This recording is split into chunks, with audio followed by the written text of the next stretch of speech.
Midnight flight. Due to his job, Lucas frequently traveled for business to meet clients. He was sitting alone at the airport, waiting for a late-night flight back to Sydney.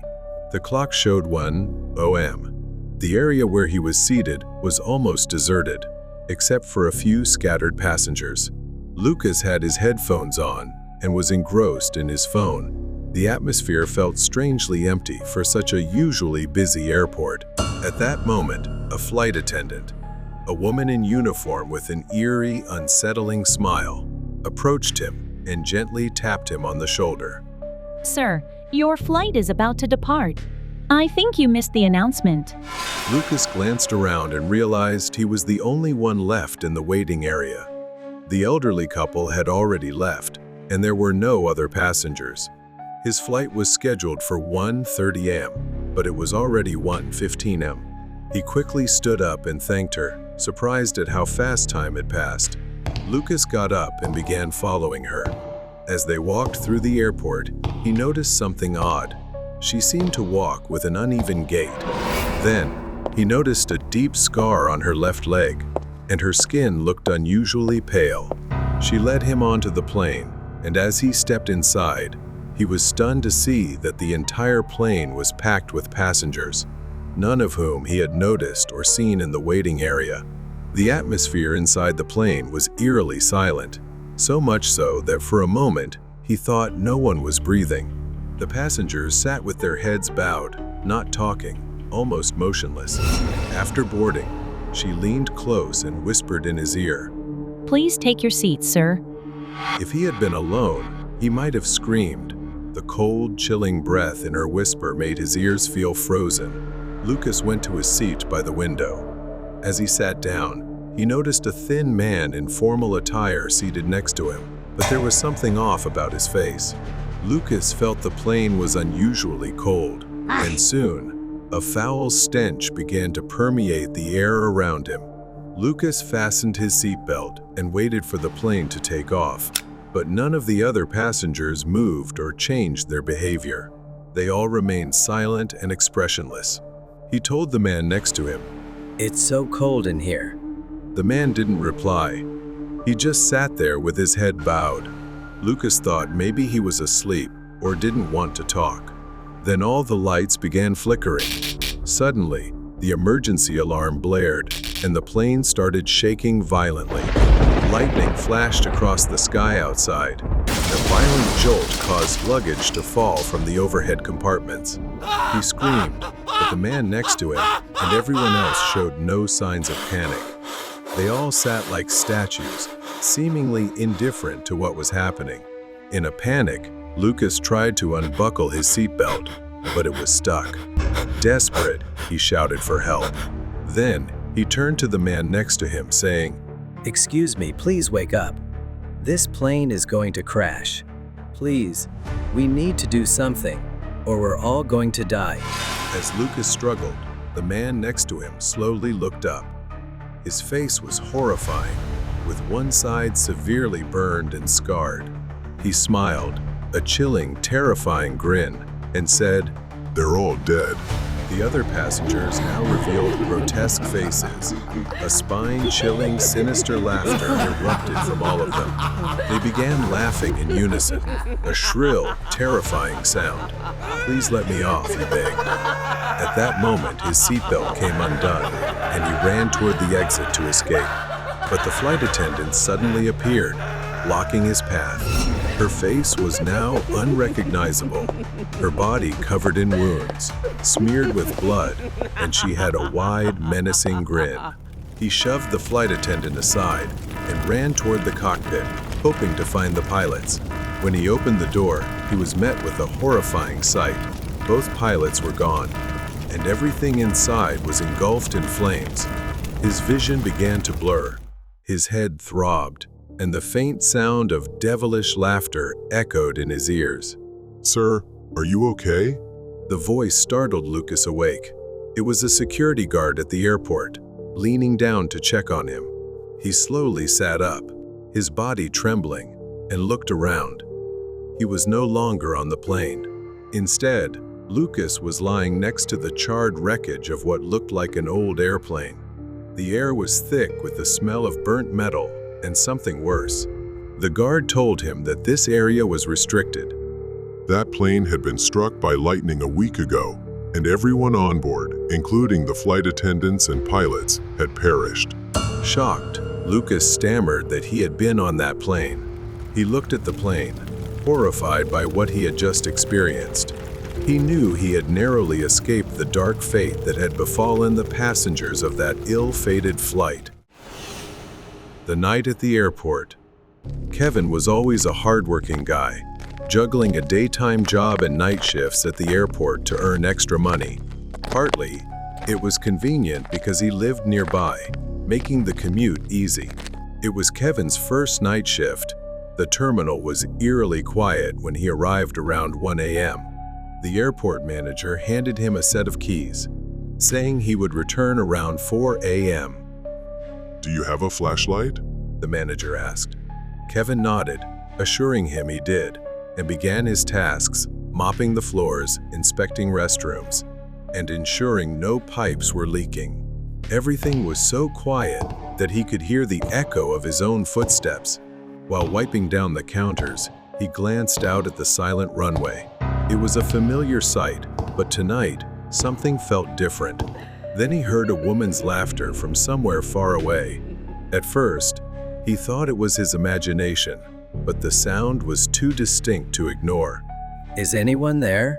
Kevin called out, his voice echoing in the empty space.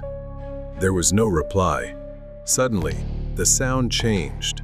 It was no longer laughter, but heavy footsteps coming from the restroom area. He assumed it might be a homeless person who had snuck in. Suddenly, the lights flickered, plunging the hallway into darkness. He grabbed his flashlight and headed toward the source of the noise. The restroom was at the end of the terminal, and his unease grew with each step. He shone his flashlight into the room, but the only thing he saw was a woman with long black hair, standing with her back to him. He couldn't see her face because she was facing away. Excuse me, ma'am. You can't be here. Something was off. She seemed to vanish. He stepped closer, noting strangely that none of the stall doors were closed. Kevin waited a few seconds in the dark with his flashlight before deciding to check for himself. When he reached the last stall, the hair on his neck stood on end. There was no woman. Alone in the restroom, he splashed water on his face, trying to shake off the sleepiness and clear his head. Kevin went out to find the power switch to turn the lights back on, but he froze. On the floor he had just cleaned, there were now dark, blood-like footprints. Sweat began dripping down his forehead as fear took hold. He decided to call his manager, but when he pulled out his phone, there was no signal. The footprints led him to the far end of the airport, near a narrow hallway that descended into the basement. Just before Kevin reached the basement door, he heard something, a heavy, labored breathing. Someone was on the other side. From the darkness, he saw an eye, wide open, with a tiny black pupil staring at him through a crack. Kevin panicked, collapsing to the floor. He had never felt this kind of fear in his life. Suddenly, the eye blinked, and Kevin realized he was entirely alone in the airport. He remembered locking the doors after the manager left, meaning there was no way anyone else could have entered. So, who was on the other side of the door? Suddenly, a bony hand with skeletal fingers appeared through the crack and beckoned to Kevin. The terrifying eyeball stared at him. The woman's laughter echoed once more, and then the basement door burst open. Kevin wanted nothing more than to stand and run as a spine-chilling scream erupted, shattering every glass window around him. Kevin shielded his face from the flying shards and began shouting for help. Then, a chilling gust of wind swept over him. He opened his eyes to see a terrifying woman staring directly at him, so close that Kevin could feel her icy breath on his skin.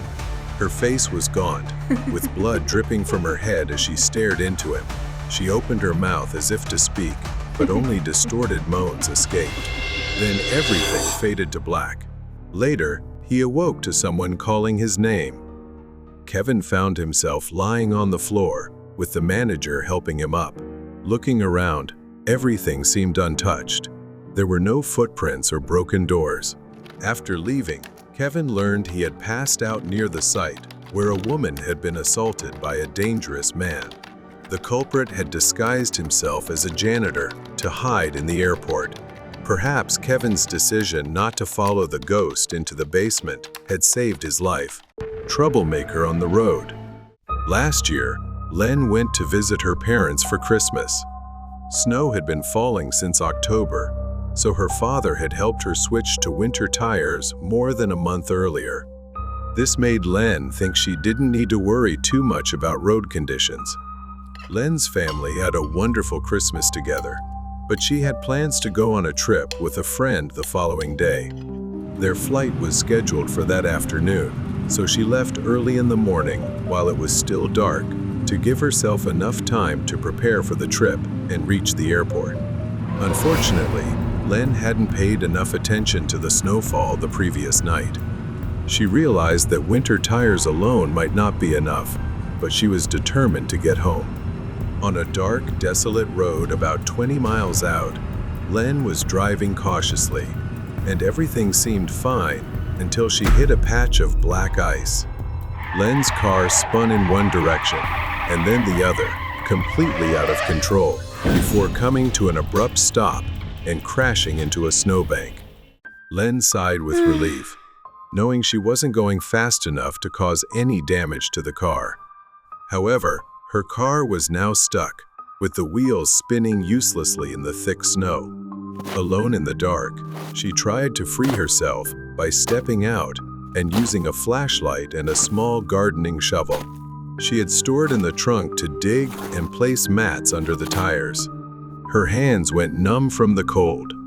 Suddenly, headlights appeared in the distance, and a large SUV pulled up next to Len. When they stopped next to Len, she noticed they had tire chains, the kind that could get you out of any tricky situation within minutes, especially on harsh snowy days like this. A scruffy, middle-aged man stepped out and offered to help. Len, wanting to get out of the situation, initially tried to decline, but the man insisted, dismissing her efforts as futile. He seemed aggressive and began glaring at her condescendingly, belittling Len for trying to handle things herself, saying she was too small and too weak to deal with anything on her own, and that she wasn't any good to anyone. He opened the trunk of his SUV, pulled out a long chain, looped it around a mounting point under her car's front bumper, and made her hold it while he retrieved something to secure it. As Len held the chain, the man's behavior became increasingly troubling.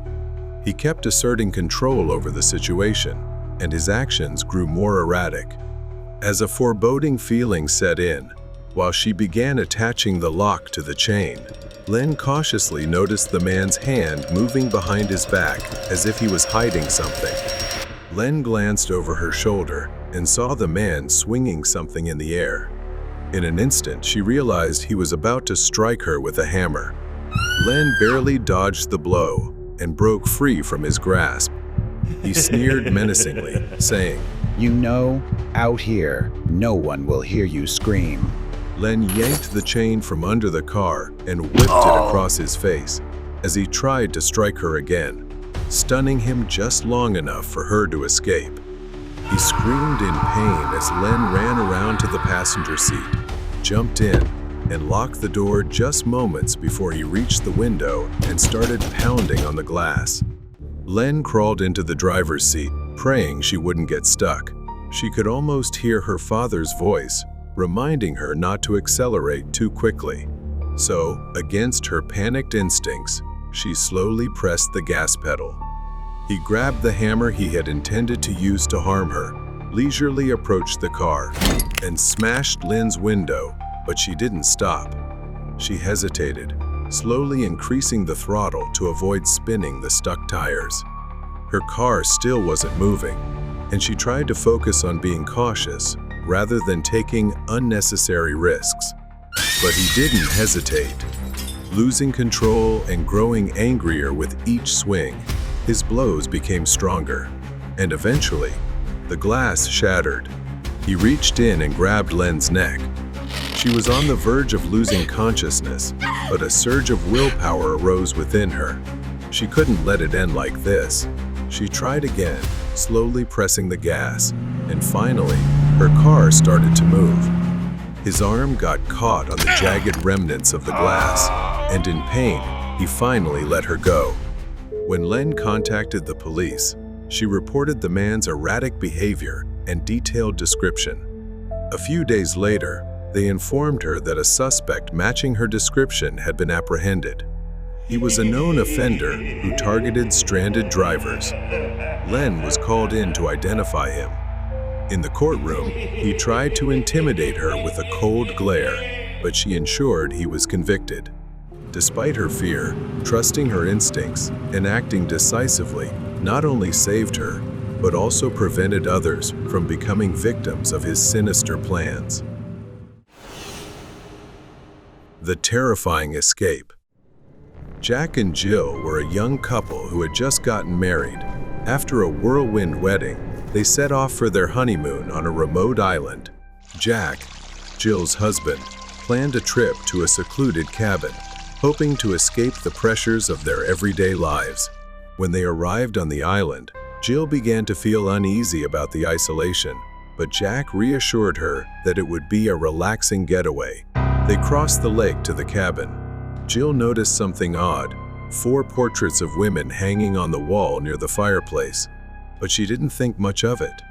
Soon, Jill realized the island lacked amenities.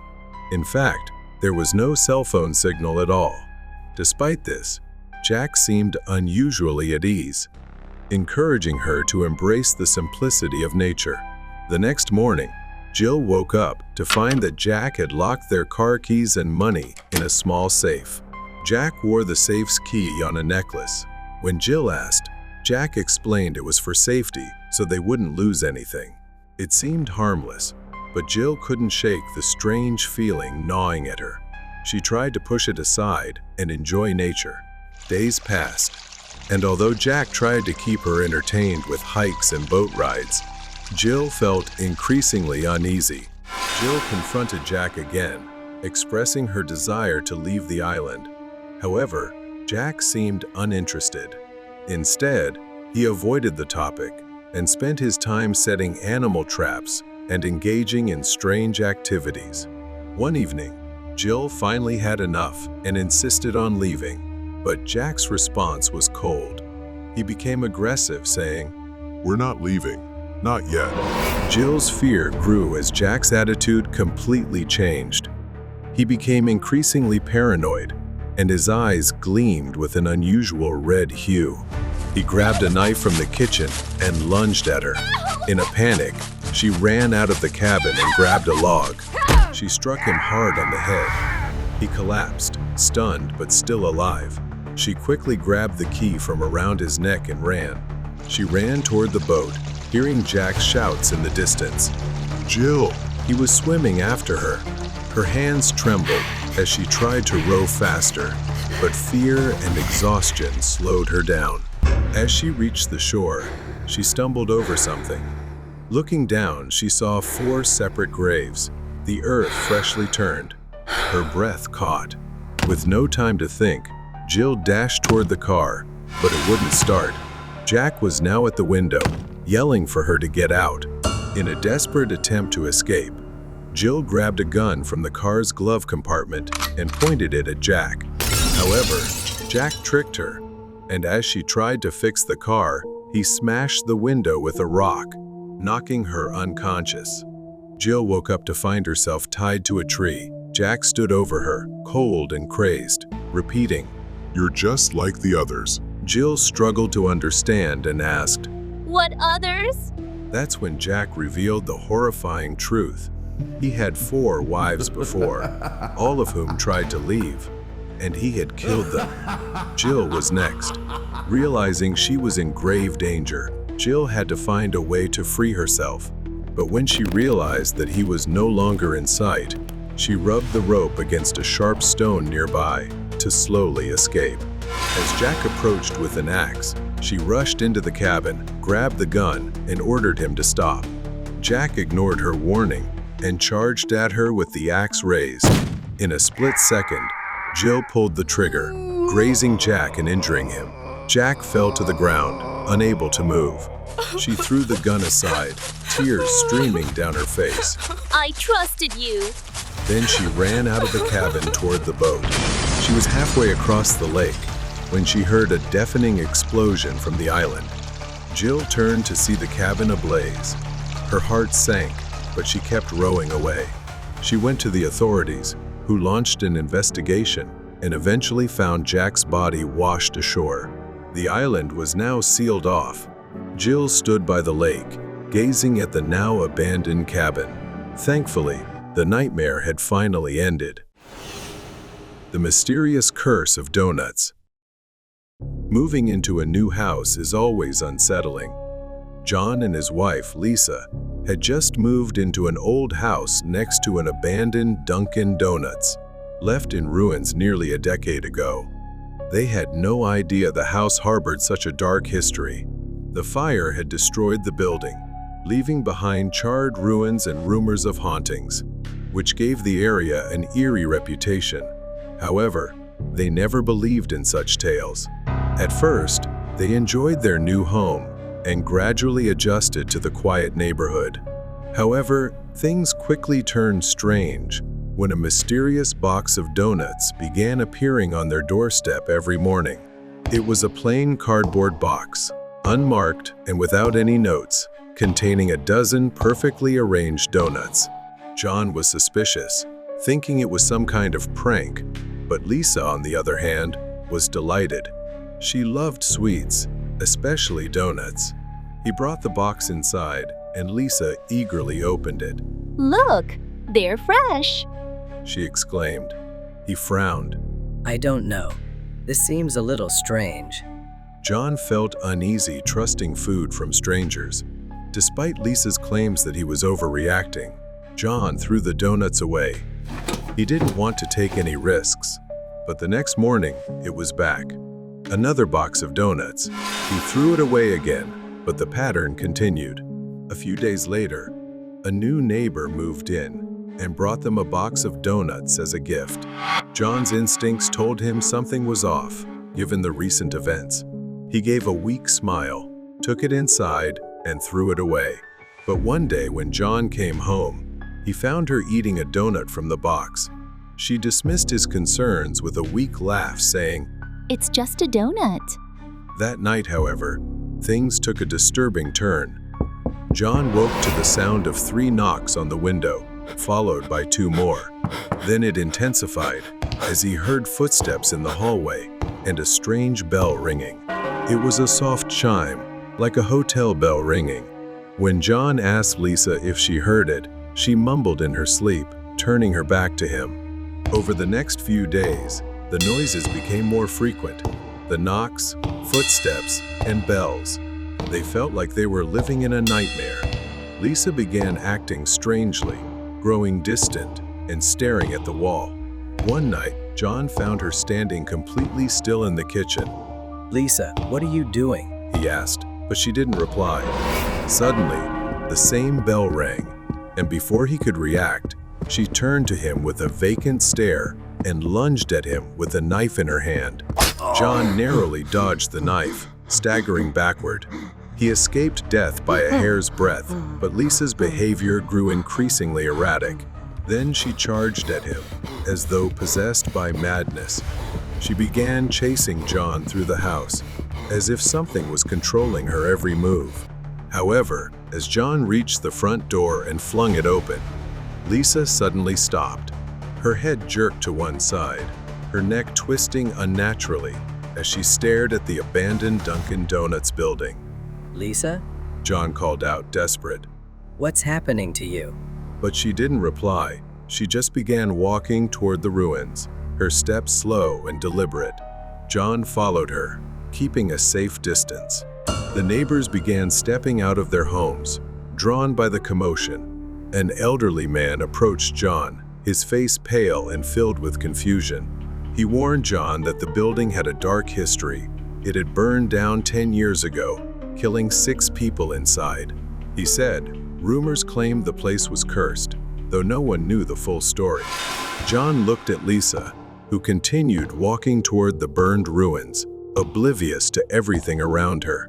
The entrance was nothing but rubble and charred remains. She stepped inside and headed straight for the old counter. Fearful, John followed her, unable to leave her alone. Lisa bent down and picked something up from the debris. It was a tarnished desk bell, identical to the one John had heard in their house. Lisa placed it on an old countertop and began ringing it repeatedly, as if entranced. The sound echoed through the ruined building, sending a chilling wave through him. Not knowing what else to do, he shakily called the police. When the police arrived, Lisa was still standing there, her face void of expression, ringing the bell like a madwoman. They sedated her and took her away. They admitted her to a mental health facility, but she hasn't responded since. 2 years have passed, and Lisa still hasn't opened her eyes. John can't shake the feeling that the donuts somehow caused all of this. He wishes she had never eaten those donuts that The nightmare delivery trip. Ryan, a hard-working pizza delivery driver, had been working night shifts for 2 years. His job usually involved driving, delivering, and collecting payments. Most nights went smoothly, but one fateful night changed everything. Near midnight, Ryan received the final delivery order of his shift. The address was on the outskirts of town, near the industrial area, a place he had never delivered to before. The streets were eerily deserted, with most streetlights flickering or completely off. The place always gave him a sense of isolation, but Ryan assumed it was just another late-night delivery. He saw a small, rundown house that didn't scream danger. Yet, something felt off about the place. At the end of the driveway stood a tall man wearing a gray coat and jeans. He didn't move. He just stood there, staring at Ryan's car with an unsettling smile. Ryan hesitated but regained his composure, grabbed the pizza, and approached the man. Hey, here's your pizza, Ryan said, naming the price, but the man didn't rush to pay. Instead, the man slowly pulled out a handful of coins. He began counting them one by one, placing each coin into his other hand, as if performing some ritual. The air grew colder with each passing second. My fingers began to freeze around the pizza box. The man's grin widened as he said, You drive too fast, Ryan. Ryan froze. How did he know his name? Panic surged through him. What? Ryan stammered. I don't know you. I don't think we've met before. Then Ryan quickly backed away. He hurried back to his car, started the engine, and drove off. But when he glanced in the rearview mirror, he saw the man still standing there, holding the pizza and staring at him. But that wasn't the last time. A week later, near the end of his shift, Ryan's manager assigned him one final pizza delivery for the night, another strange order. The address was a house on the outskirts of town, near where he had gone before. The house he arrived at looked abandoned, with boarded-up windows and peeling paint. A note was taped to the door, delivered to the basement. A chill ran down Ryan's spine. Delivering to a basement was unusual. Reluctantly, needing to finish the job, he decided to follow the instructions. As he approached the basement door, he hesitated. A loud creak sounded as he opened it, revealing a narrow, chilly staircase leading down. Something felt off. Hello? Ryan called, his voice trembling, but there was no response. At the bottom, the basement stretched into darkness, with several doors lining the walls. One door was slightly ajar, with a faint light spilling out. The small room was dimly lit by a single lamp. In the center of the room was a figure of a man, entirely sculpted out of wax. It was almost perfectly life-sized, like a real person. At first, Ryan thought it was some kind of artwork. The figure slumped in a chair, its wax face eerie and lifelike, with deep eyes and a twisted, unsettling smile. The extraordinary detail made him shiver, wrinkles on the skin, hairs embedded perfectly in the wax. But there was something unsettling, a thin layer of moisture on the wax, making it seem as though it was sweating. Ryan placed the pizza box on the table, instinct urging him to leave. But something about the figure drew him closer. As he got closer, he noticed small cracks running along the wax skin. And then he saw it. Beneath one of the cracks was something red, a dark, congealed liquid. He didn't want to think it, but it might have been blood. Then, as he put his hand near the nose, he felt a faint breath. He leaned closer, and that's when he noticed the chest. It was faint, almost imperceptible, but the chest was rising and falling ever so slightly. Ryan turned to leave, but the door slammed shut behind him. Ryan spun around to see a man stepping out from the corner of the room, tall, gaunt. It was him, the man Ryan had met earlier. He wore a dark apron, stained with streaks of wax and blood. In his hand, he held a brush dripping with molten wax. Ryan held his breath as he realized what the man intended. Just as he thought, the figure in the chair wasn't a sculpture but a person, encased in wax, still alive. The man stepped closer, holding the brush like a weapon. You shouldn't have come here, but maybe you'll make a fine addition. Ryan dashed for the door, but the man was quicker, grabbing his arm. His grip was cold and sticky, and Ryan could feel the wax coating his skin. Help me. Ryan turned to see the wax man's lips moving, his eyes darting desperately. It was the first sign of life he had shown. Ryan broke free from the man's grip, grabbed the desk lamp, and smashed it into the man's face. The bulb shattered, plunging the room into darkness. Ryan scrambled for the door, fumbling for the handle. Behind him, the man screamed in pain, and the buzzing in the air turned into a high-pitched shriek. Ryan bolted into the hallway, slamming the door behind him.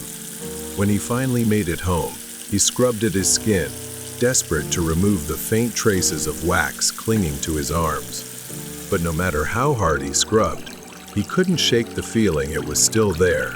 Ryan quit his job the next day and reported the incident to the police. He tried to forget what he had seen, but every night he was haunted by the image of the wax man's eyes.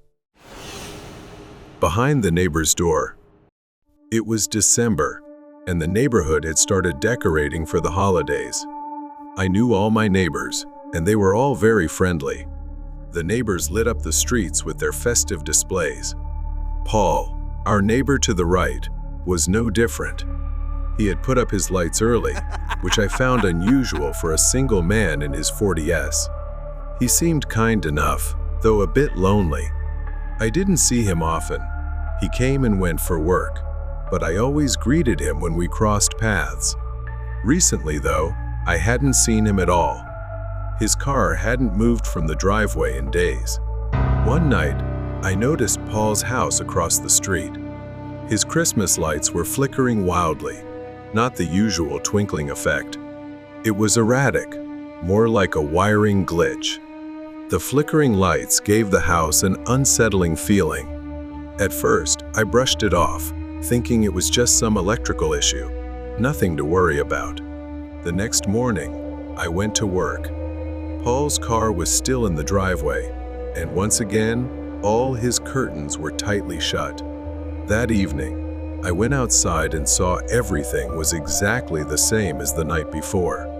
I decided to be kind and let him know, as well as check if he was okay since I hadn't seen him.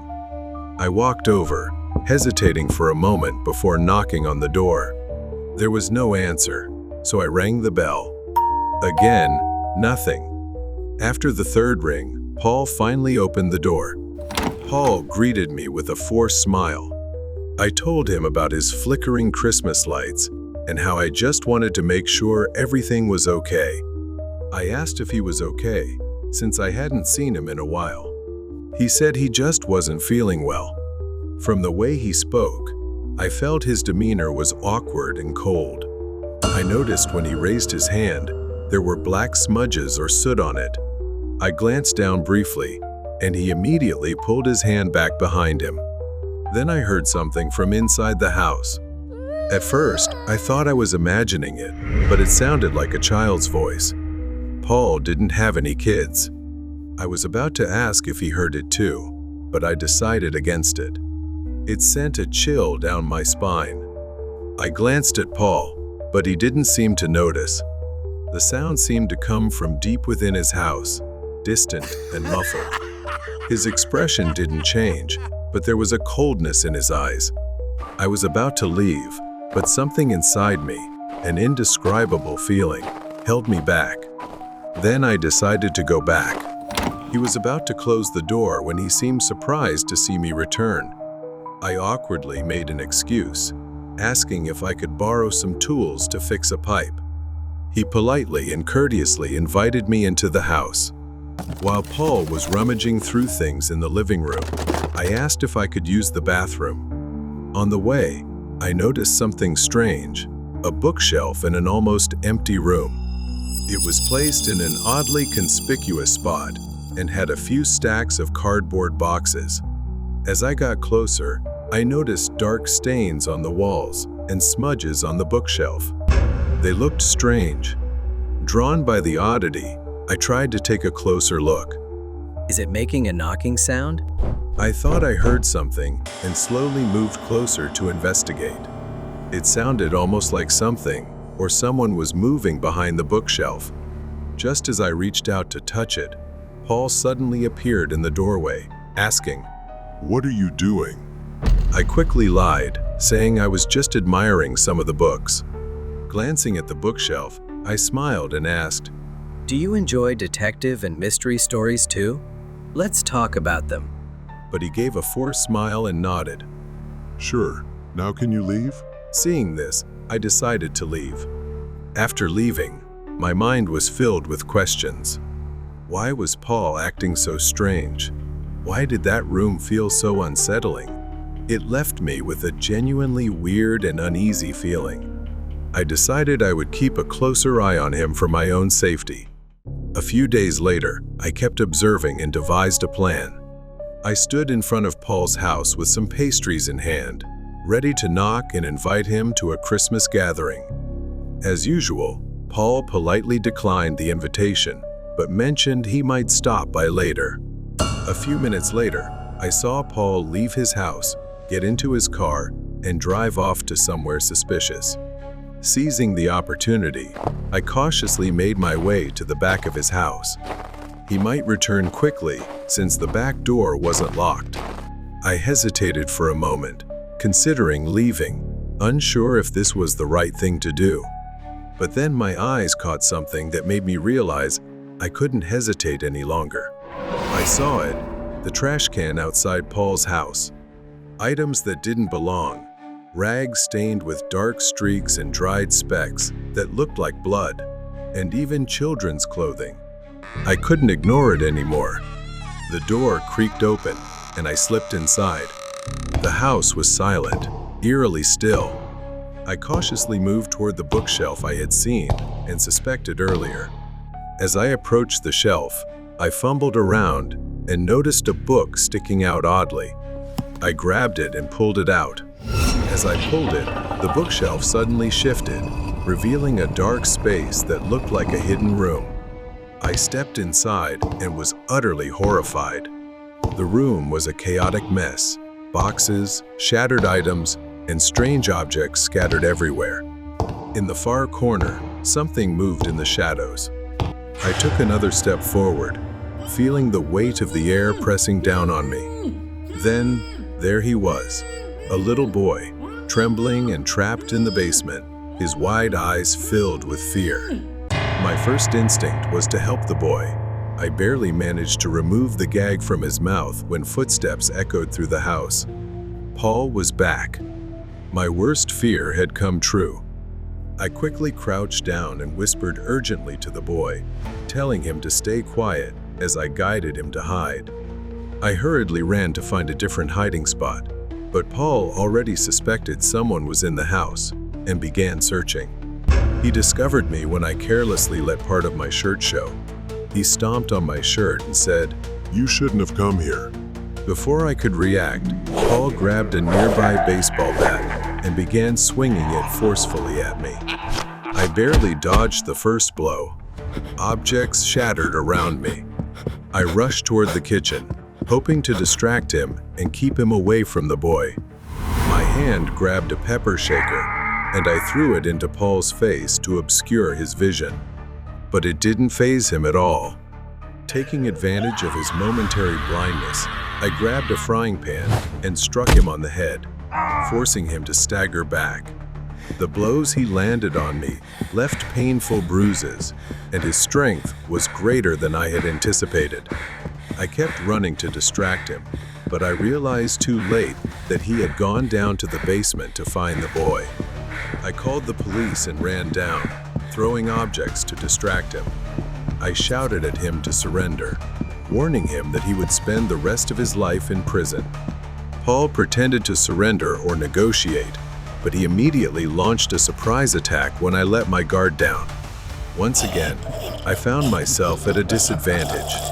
He grabbed my neck and began choking me as I desperately reached for a glass bottle nearby, but I couldn't grasp it.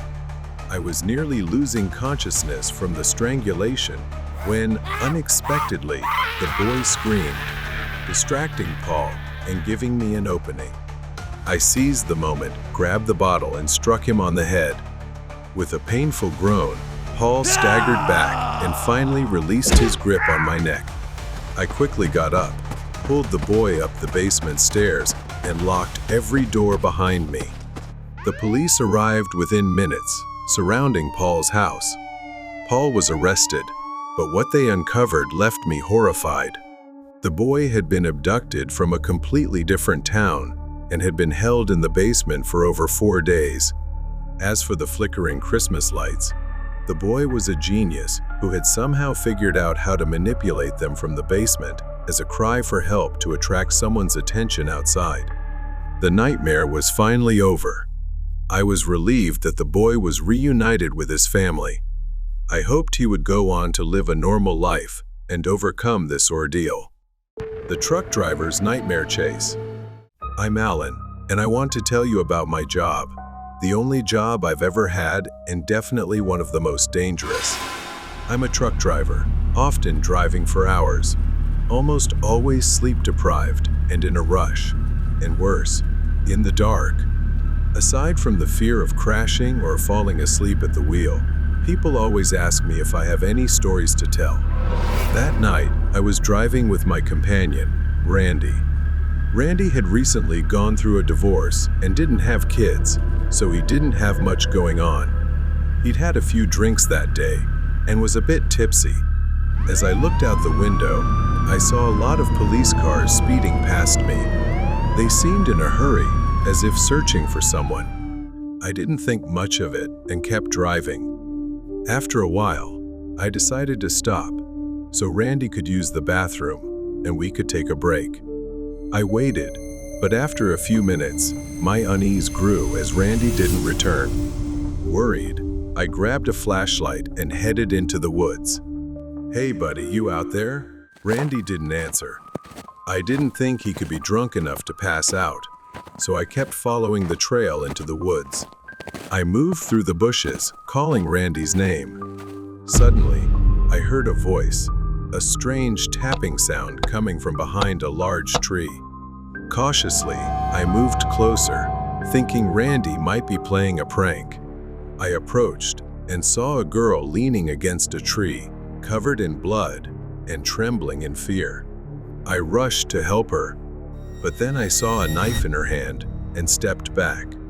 "Hey, what happened to you? Are you hurt? Do you need help?" The girl stood up without answering. Instead, she began moving toward me, her eyes wide with something I couldn't identify. I raised my hands, trying to stay calm, but she didn't stop. I noticed her legs were covered in blood, but there was something off about her posture. Amidst the chaos, I heard a noise and turned around. What shocked me more was my friend Randy. He was in danger. Randy was sitting under a tree not far away, pale and injured, with blood streaming from his side. He was alive but weak. "I'll save you," I said, trying to keep my voice calm despite my panic. But before I could act, she lunged at Randy with a ravenous look in her eyes. Without thinking, I screamed to draw her attention, luring her away from Randy. She turned to look at me, grinning eerily. It's hunting time.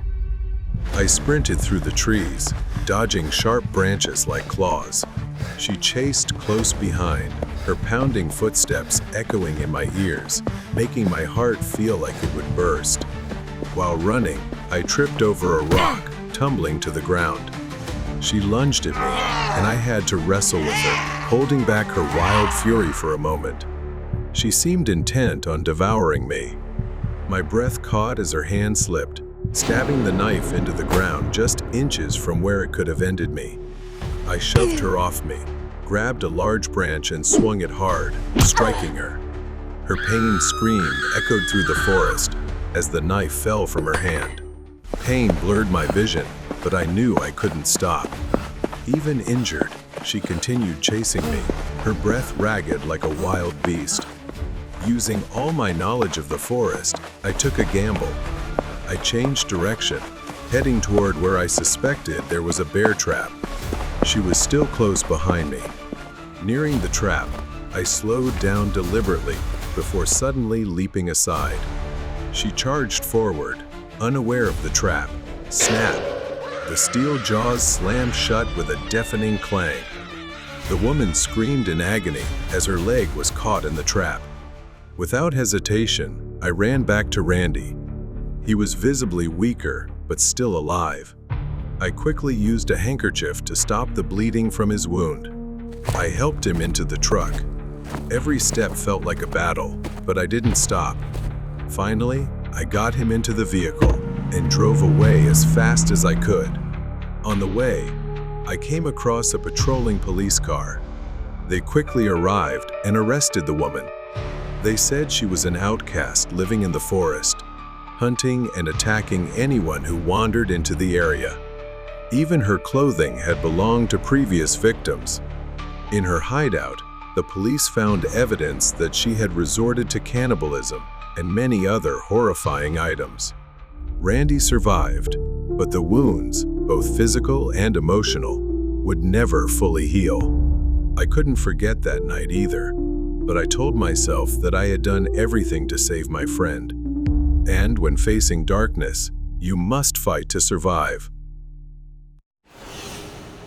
The final trip. Christy was an Uber driver. She enjoyed the flexibility it offered her, but she was also aware of the risks. Many people warned her that Uber might not be a safe job for a woman. She had never been scared and didn't believe such situations were real. But when you're the mother of 3 kids and struggling to give them a good life, you take risks. One night, Christy experienced a harrowing situation that proved all the warnings she had received were true. That night, at 10:30 p.m., Christy accepted a ride request from a quiet suburban neighborhood. The passenger was a man named Calvin. When Christy arrived, she saw him wearing a hoodie, avoiding eye contact. Something about his demeanor made her uneasy, but she reminded herself to stay calm and professional. That was her first big mistake. Calvin got into the car with hardly any reaction, pulling his hood down to hide his face. Many passengers did this when uncomfortable with her filming the trip, but it was also something that made her feel safer. Calvin said nothing and stared out the window, making Christy feel uneasy. She tried not to dwell on it and focused on the road, but her discomfort grew. Just minutes away from the destination, the increasingly deserted road made her fear. Her worst nightmare was coming true. Suddenly, Calvin leaned forward and pressed something hard and cold against her neck. It was a gun. He growled, "Turn left at the next exit, and don't ask any questions." She trembled, begging him not to hurt her because she had kids at home who depended on her. But he pressed the gun harder against her. The car stopped in an isolated clearing. Calvin ordered Christy out. He turned off her phone and took the car keys. Desperation filled her as her mind raced to find a way to escape. They moved deeper into the woods.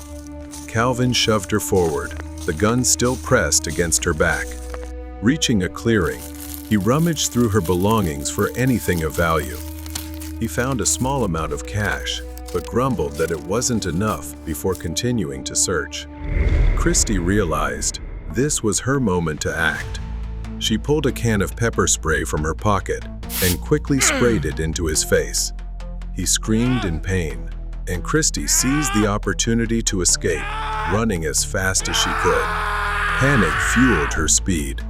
The place was pitch dark, and Christy ran blindly, each step bringing her closer to either freedom or death. Branches scratched and cut her skin as she ran, but none of that mattered now. She just wanted to survive. Ahead, Christy spotted a light in the distance, a potential way out of the forest. As she ran, she could hear Calvin's footsteps getting closer, and her hope of escape began to fade. Another mistake happened. Christy, distracted by looking back at him chasing her, tripped over a hidden rock and fell to the ground. Pain shot through her ankle. As she tried to get up, he grabbed her by the hair and yanked it. She begged, "Please don't kill me. I gave you everything I had." In response, he threw her against a nearby tree. In pain and despair, she obeyed him, kneeling and begging for her life. Christy was waiting for something to happen, for someone to save her, but perhaps this was her chance to save herself. While he was catching his breath from running and rubbing his eyes in pain, Christy quietly reached behind her and grabbed a rock.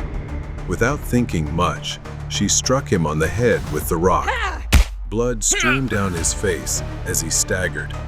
Despite her twisted ankle, she ran toward the light she had seen earlier. A narrow stream, quietly flowing through the forest, caused her to pause for a moment. Thinking of her children, she waded through the stream, knowing the sound of the water would mask her footsteps and hide her movements. The pain in her ankle was nothing compared to the horror of what would happen if Calvin caught her. She crawled through the bushes, her body aching, but her will to survive stronger than ever. When she reached the road, her body was exhausted, but she could hear the faint sound of an approaching car. Christy staggered toward the roadside, frantically waving her arms, barely able to speak. "Please, I need help. He's chasing me. Please." A woman immediately stopped her car and ran to Christy, calling the police. And that was when Christy's vision blurred as she collapsed from exhaustion. Christy, now safe, was able to assist the authorities in building a case against him, leading to his arrest and prosecution. Despite her injuries, Christy found peace and gratitude in knowing she had survived. She could see her children again. She had conquered her fear and emerged stronger. The Hitchhiker's Trap. This happened in the winter of 1993, when Keely was 20 years old. It was 1:30 May, when Keely finished her shift at the factory and stopped at a gas station to fill up her smoking car. The gas station was nearly empty, except for a few cars parked in the distance. While Keely was pumping gas, a woman began approaching. She appeared to be around Keely's age, approaching with a frightened, distressed, and anxious look. The woman spoke hurriedly, out of breath. She said she had argued with her boyfriend and needed to use a payphone to call a friend for a ride. Keely listened, but her unease grew as the woman explained that she had been harassed and feared the men in a light green car parked next to the gas station's dumpster. Initially hesitant, Keely noted that the woman was dressed neatly and wasn't drunk or anything similar. She just seemed genuinely anxious and scared. So after finishing her refueling, Kaylee told her to get in the car. As they drove down a dark, quiet street, Keely asked where the woman lived. The woman kept glancing into the rearview mirror, fidgeting in her seat. She didn't answer Keely's question, just mumbled something incomprehensible. Then she asked Keely to take her to a house not far away on the edge of town. When they arrived, it looked unusual, almost abandoned. Keely asked skeptically, "You live here?" She simply told Keely the house was under renovation and asked her to wait outside for a moment. Keely reluctantly got out of the car and leaned on the hood. She called back, asking Keely to help her. Still trying to make sense of everything, Keely reluctantly agreed and approached the porch. However, as Keely neared the house, a sense of hesitation crept over her. Something about this house, and the woman felt off. Just as she reached out to touch the doorknob, a loud bang erupted behind her. Time seemed to freeze, and she felt a sharp pain at the back of her head. Everything spun as the pain surged, and the next thing she knew, she was collapsing onto the ground in front of the porch. Keely's vision blurred, but she could still see the woman standing over her with a smug smile. "Thanks for the help," she said, as darkness consumed Keely, punctuated by her chilling laughter. When Keely woke up, her wrists and ankles were tightly bound with rope. Her head throbbed with pain as she lay on the floor of a dark, filthy room reeking of mildew. Keely didn't dare move, but observed what was happening. The woman sat on a chair not far away, holding up her phone on a video call.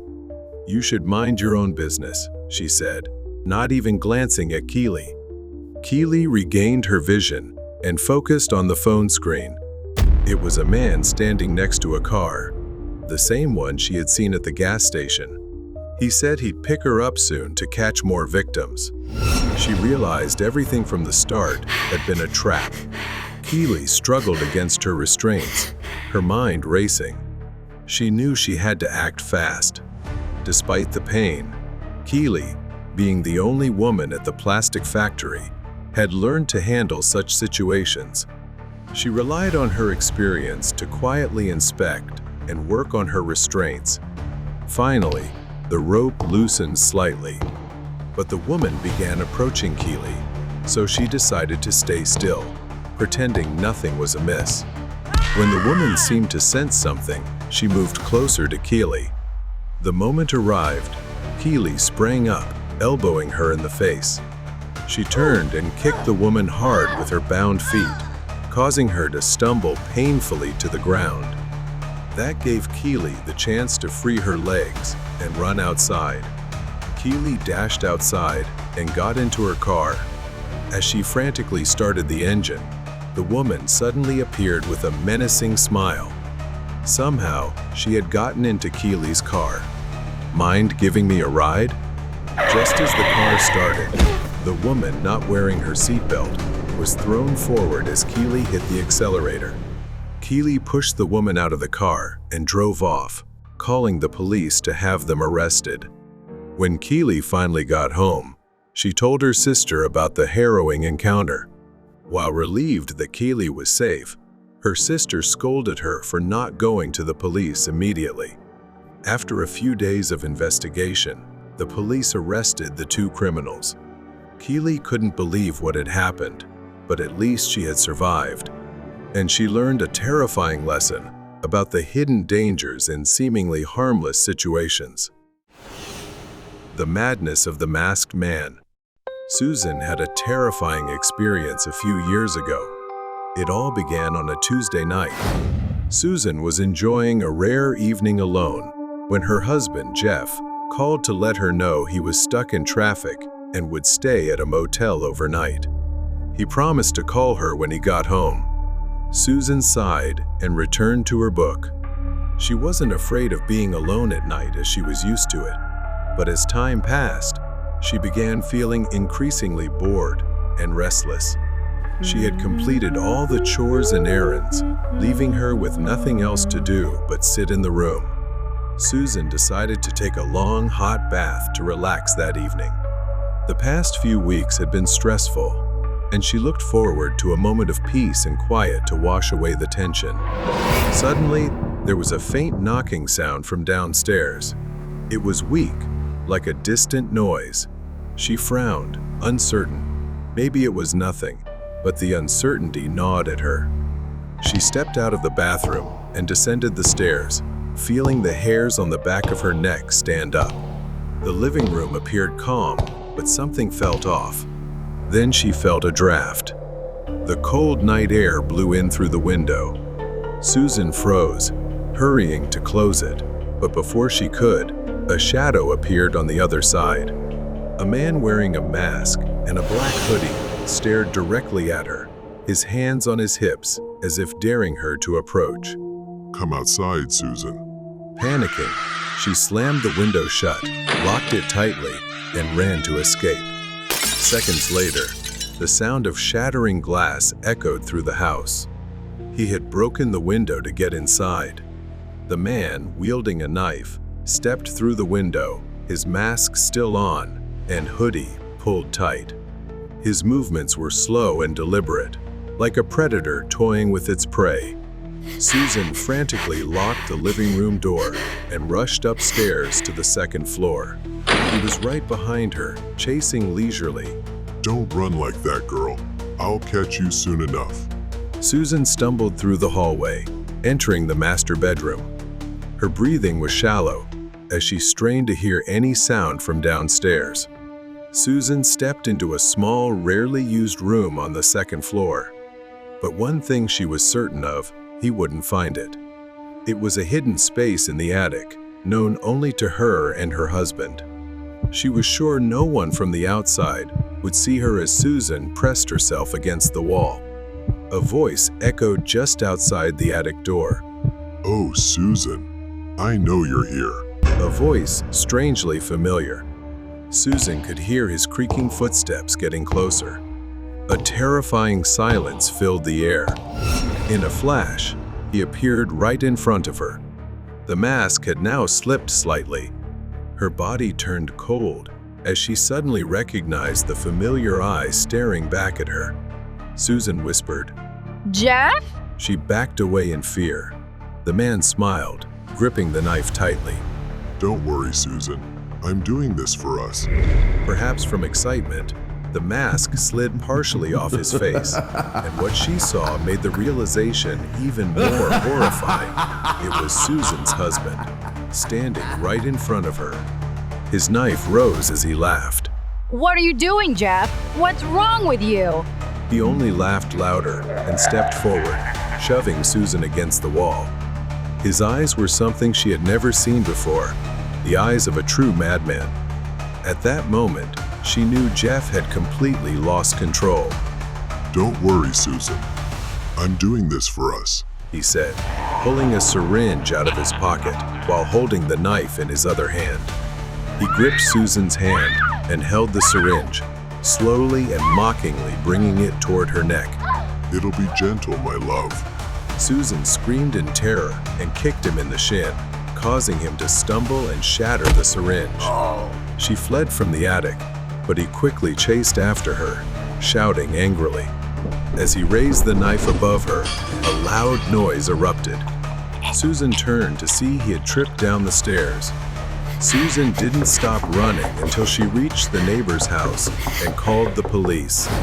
Her husband, Jeff, was finally apprehended and committed to a psychiatric hospital. Doctors diagnosed him with severe delusions and paranoia, which had driven him to aggression and irrationality. Since then, Susan has been almost constantly afraid of being alone at night. Her fear is so overwhelming that she now suffers from agoraphobia and panic attacks whenever she's alone at home. At times, she needs medication to calm herself. The nightmare trip on Christmas Day. In December, my girlfriend Charlotte and I were driving to the Poco Mountains. We had rented a small wooden cabin that looked super cozy, decorated with Christmas ornaments, and had a beautiful view. That night, there was a snowstorm forecast, so we left a bit earlier to have time to buy groceries.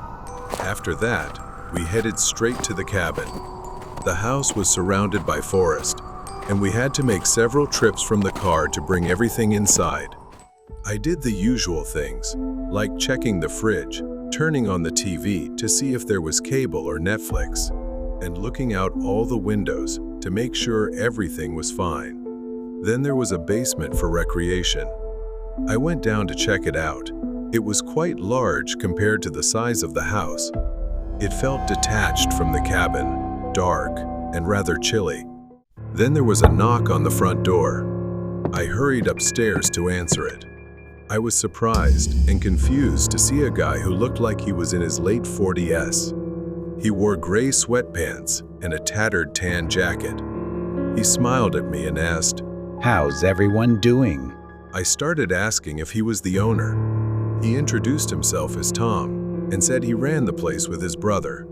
Tom said he lived just up the road if my girlfriend and I needed anything. At that moment, I found it a bit odd that he knew I was with my girlfriend. He left quickly.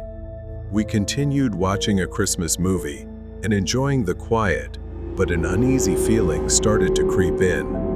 When I went to shower, I was startled as the water suddenly turned ice cold.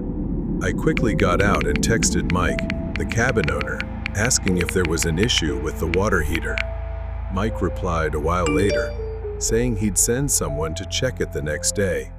Around midnight, we woke up to loud banging on the front door. Charlotte shook me awake, terrified. I said I'd check to see who it was, but she was terrified, begging me to stay in the room and keep quiet. The knocking continued, growing louder and more persistent, before suddenly stopping. We sat upright in silence for a few minutes, whispering to each other. I went to lock the bedroom door to feel safer. After a while of staying alert, we eventually fell asleep. The next morning, there was a lot of snow outside, and it was a cloudy, gloomy day. I stepped out to clear the snow off my car. While doing so, I noticed fresh footprints in the snow. They circled around the house. I heard footsteps approaching, and I saw Tom suddenly appear. He said, Is everything okay? I started telling him about what we had experienced the previous day. He even laughed at me, saying I was being paranoid, and assured me he would help check the water heater, which we had complained about earlier. Tom offered to check the water heater. Reluctantly, I agreed to follow him to the basement. At that moment, I texted Mike that Tom was here and helping me check the water heater, but Mike hadn't replied yet. Once in the basement, Tom said he needed to grab some tools from the house next door. But then, he slammed the door shut, startling me, and I had no idea what was happening. Then I heard the click of a lock, indicating the door had been locked. Before I could react, my phone buzzed with a message from Mike. He texted, "Is Tom the plumber's name?" I replied, "No, he said he's your brother." Mike then replied, "No, who is this person?" Frozen with fear, I sent a voice message. "Help me. He's here, I'm trapped, and my girlfriend is in danger." Just then, Charlotte's scream rang out. I panicked, banging on the door. A moment later, the door finally opened. In a panic, I ran upstairs and saw Tom restraining Charlotte, covering her mouth. She saw me, and while he was distracted, hit his hand. In pain, he pushed her away. At that moment, I felt a surge of strength to protect my girlfriend. I charged at him and punched him in the face, causing him to collapse temporarily. During that moment, we managed to escape the house with great difficulty, running through the snow to reach our car and driving away immediately. When I called Mike for help, he immediately contacted the police. Mike apologized for the unfortunate events and called to report the man named Tom, who had impersonated his brother. The story behind Tom's behavior involved a psychological trauma from his past. His partner had abandoned him, for an extended period. He began impersonating the homeowner's brother to easily infiltrate couples' lives, creating a sense of familiarity, then stalking and observing them when they weren't paying attention, ultimately plotting to harm and separate them. Charlotte and I finally understood the reason behind Tom's behavior, and although we escaped the danger, we could never forget the terrifying hours we endured. Secrets hidden in the basement. Leo, a college student desperate to find a job during his winter break, stumbled upon a strange ad on Craigslist. The ad lacked details, but the salary was too good to pass up for a simple housekeeping job at the home of an elderly woman named Mrs. Donovan. At the end of the ad, there was a phone number. An elderly woman answered the call and gave him an address to visit the next day. The next day, Leo arrived at Mrs. Donovan's house, a peculiar old wooden house surrounded by a vast garden of towering red roses. Their charcoal black stems stood out against the vibrant petals. Mrs. Donovan warmly welcomed him, an elderly woman with sharp gray eyes and an air of mystery. She gave him a tour of the large house, filled with books on botany and strange plants. Her library was vast, and there was something about those books that made him feel uneasy. Then she led Leo out to the garden, full of strange plants, especially the roses he had noticed earlier. She began praising the roses as the work of her life and gave him detailed instructions on how to care for the garden. Inside, she offered Leo a cup of coffee and instructed him on some tasks around the house while she was out. She said, "Everything must be cared for as it is when I leave. Just tend to the plants. One rule, don't go into the basement." At first, Leo found her expression a bit odd, though nothing seemed out of the ordinary. Many people have restrictions on certain rooms in their homes. His curiosity was piqued, but soon set aside. After Mrs. Donovan left, he spent the next few hours tending to the plants, ensuring each was watered and cared for properly. Leo took a deep breath and noticed something odd. The scent of the flowers was overpowering, almost metallic. Moreover, the rose petals were much thicker than a typical rose. Just then, a bee buzzed past Leo's head, startling him as he grabbed a rose. The red petals crumbled in his hand, but something was strange. His hand felt slick and sticky. Leo opened his palm. A thick red liquid oozed from the broken petals, staining his hand. It was unlike any flower Leo had ever seen. It looked like blood. Shuddering, Leo rushed back inside to wash his hands. Suddenly, he heard an echoing noise from the basement. It grew louder, like a cry for help. Despite Mrs. Donovan's strict instructions, curiosity and concern drove Leo to the basement door. He descended the stairs, the faint light from his phone illuminating a metal door hidden at the end of the hallway. A faint whimper sent chills down his spine. Something was terribly wrong behind that door. With trembling hands, he pushed the door open, revealing a dimly lit room. Iron cages lined the walls. From one of them, he heard a faint plea for help. Help me. Then he saw her, a young woman curled up in the corner of a cage, her pale face covered in scratches, her body showing signs of severe malnutrition. Leo was shocked and horrified. The woman explained that Mrs. Donovan had kept her imprisoned and fed her body to her monstrous plants. Just as he began planning her rescue, he heard the front door open. Mrs.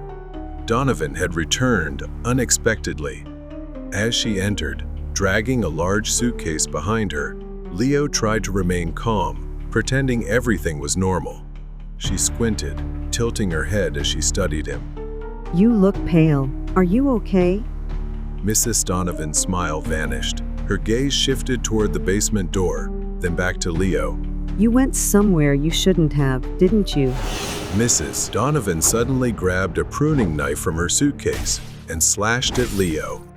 He dodged, the blade striking wood and splintering it. Leo shoved a chair forward, knocking her off balance, then sprinted toward the basement, slamming the door behind him and locking it with a rusty latch. Leo reached for his phone but realized it was missing. Panic surged within him. Then he remembered the landline phone in the kitchen. He needed to get there without being caught by Mrs. Donovan. Leo spotted a broom and an old coat in the corner of the basement. Quickly, he propped the broom against the wall, draped the coat over it to mimic a human figure, then grabbed a pipe from the floor and hurled it against the wall to create a loud noise. The distraction worked. As she stormed through the door, it gave Leo just enough time to slip into the kitchen. He dashed to the phone, grabbed the landline, and dialed 911 with trembling hands. She realized and quickly returned. Leo grabbed a pan from the counter and struck her arm, causing the knife to drop to the floor. Help! She's trying to kill me. Leo screamed into the phone, his voice desperate. Leo dodged, grabbed a bottle of fertilizer from the counter, and hurled it into her face. The powder temporarily blinded her, giving Leo a chance to grab the knife and point it at her. Her wild grin sent shivers down his spine. The front door burst open, and police stormed in. Mrs. Donovan lunged desperately at Leo, but the officers tackled her to the ground and restrained her. Shortly after, her garden was destroyed and burned to ashes by authorities. They uncovered the horrifying truth about Mrs. Donovan's experiments with carnivorous plants that thrived on blood and human flesh. The truth about her dark experiments was revealed. She was sent to a mental institution where she would spend the rest of her life. This nightmare was something Leo would never forget. Curse Game. The scars on Lily's left side would haunt her forever. Lily had always been an adventurous soul, and her friends Emma and Claire were drawn to mysteries and the unknown. So when they stumbled upon an old, strange board game on eBay, rumored to be cursed and capable of summoning spirits, they couldn't resist. They decided to play it at Lily's house. Lily, Emma, and Claire gathered in the living room. The game, an old board with strange symbols carved into its surface and a small glowing crystal in the center, seemed harmless. Claire, ever the skeptic, laughed as she read the ominous instructions aloud, daring the group to proceed. They all mocked the superstition, thinking it was just a game. Claire even cheerfully touched the crystal and recited the incantation. Lily giggled nervously. This is ridiculous. I can't believe we're doing this. Her fingers grazing the crystal. Emma pulled out her phone and started recording, eager to capture the fun. All right, let's get this over with. Emma said, reading the instructions aloud. She muttered the words with mock seriousness, placing her fingers on the crystal. Lily and Claire followed suit, though a growing unease crept over them. The words sounded strange, almost as if they weren't meant for human tongues. The atmosphere grew heavier as the ritual completed. At first, nothing happened. The lights flickered as they laughed at the absurdity of it all. But then, the lights went out completely, plunging the room into darkness. Lily fumbled to turn on her phone flashlight. As its beam illuminated the room, they tried to laugh it off, but the atmosphere had changed. Heavier, almost suffocating. As they gathered their things to leave, the three of them headed to the kitchen. The cabinet doors flung open with a loud bang, pots and pans crashing to the floor, echoing through the otherwise silent house. Suddenly, they heard footsteps behind them. They slowly turned around. Standing at the doorway to the dark hallway was Sophie, their childhood friend. But Sophie had died 3 years ago in a car accident. Is it really you? Lily's voice trembled as she cautiously stepped forward. Sophie didn't reply. She just stood there, staring at them with lifeless eyes. As they stood frozen, the temperature plummeted further. Their breath turned to mist, and Sophie began moving toward them, her movements unnaturally slow. As if she were floating, Lily backed away, fear overwhelming her. The lights flickered again, casting strange shadows that made Sophie's form appear even more distorted. The growling sound grew louder, closer. Get out now. Claire screamed. We have to leave. Panic overtook them as they turned and ran toward the back door, but it slammed shut before they could reach it. They turned to see Sophie, now standing in the middle of the living room, smiling. Suddenly, Claire screamed, clutching her arm where deep, bloody scratches had appeared. Her scream pierced the tense silence. Lily grabbed Claire's arm, trying to pull her away from the invisible claws seemingly attacking her. A shrill laughter filled the air, growing more frenzied with each passing second. Darkness enveloped Sophie, and they rushed to the basement, hoping to escape. There was a window there they could climb through. They raced down the stairs as Sophie's ghost followed. The basement door was stuck, but with combined effort, they managed to force it open. Lily fumbled with the window latch, her hands trembling as she tried to pry it open. Then, a force grabbed Lily, slamming her into the wall painfully. She felt a sharp, stabbing sensation in her side. Claire and Emma screamed, trying to pull Lily away from the invisible grip. Lily stumbled to her feet and opened the window. Claire went first, squeezing through the narrow gap. Emma followed, but as she began crawling out, Lily felt something cold and sticky touch her leg. With one final tug, Lily was pulled back inside along with her friends. Lily looked up to see Sophie standing there, her eyes blazing like fire. Perhaps she wanted something from them. Lily thought of the crystal. It was part of the game. They needed to get rid of it. She remembered seeing the crystal on the floor earlier. If it was the key to this nightmare, they had to destroy it. Lily ran back into the house, ignoring her friends' cries. Inside, the living room was in disarray, furniture overturned. Then she spotted the crystal, its dark surface reflecting the chaos around her. Determined, Lily grabbed it, a sharp pain shooting up her arm. Sophie reappeared, her face contorted with inexplicable anger. Lily threw the crystal with all her strength. It soared through the air and crashed onto the pavement outside, shattering into 1,000 pieces. As it shattered, the growling ceased. Sophie's image flickered and then vanished, leaving only an eerie silence. They stood there, gasping for breath, realizing it was finally over. As dawn broke, everything had finally ended. Lily and her friends huddled outside, their faces pale, etched with the terror they had just endured. The shadow of the truth of school. Everything began when rumors spread across the school about a series of students mysteriously disappearing. The administration remained silent, with no official statements, but whispers filled the hallways. Lena was a quiet, diligent student who often immersed herself in schoolwork. She loved solving puzzles, seeking answers to difficult questions, and spending hours reading books. Some people said the students had run away. Others believed something darker was happening. Lena noticed the growing number of empty seats in her class, the somber faces of teachers, and the whispered conversations among students created a heavy atmosphere, and a sense of unease loomed over the school. Lena, always logical, dismissed the idea of anything supernatural or strange. But when Anna, a classmate she'd known for years, vanished without a trace, Lena became increasingly curious. Anna was supposed to meet Lena at the library, but she never showed up. The next day, Lena discovered Anna had joined the list of missing students with no explanation. She started piecing together the timeline of the disappearances, observing the dates and times when students went missing. It was always the same.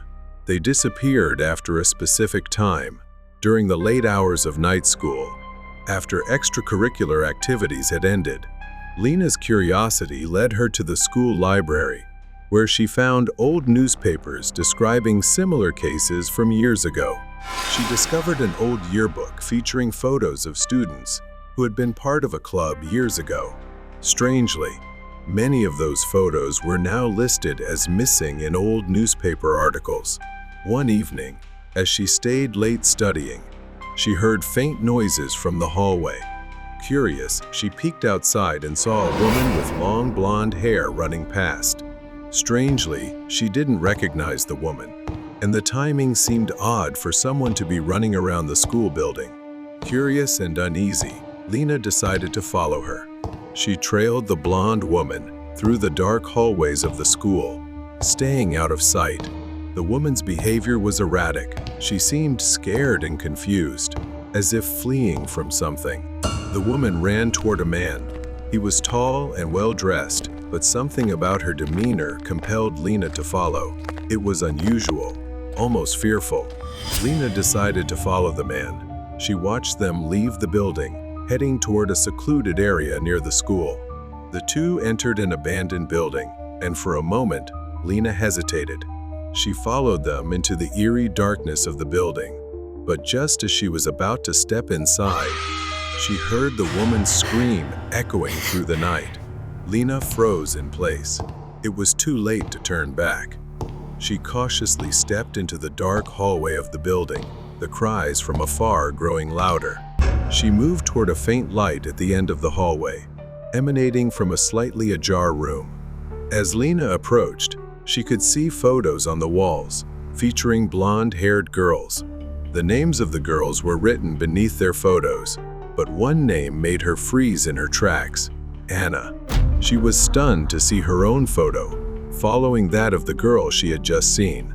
Lena scanned the room and saw two blonde-haired girls, and to her horror, one of them was Anna. Both girls were emaciated, their hair crudely chopped. And then, he began to approach. Lena quickly backed away as she heard the man's voice. Anna's voice echoed in the room. Jack, please forgive me. She pleaded, her voice trembling with fear.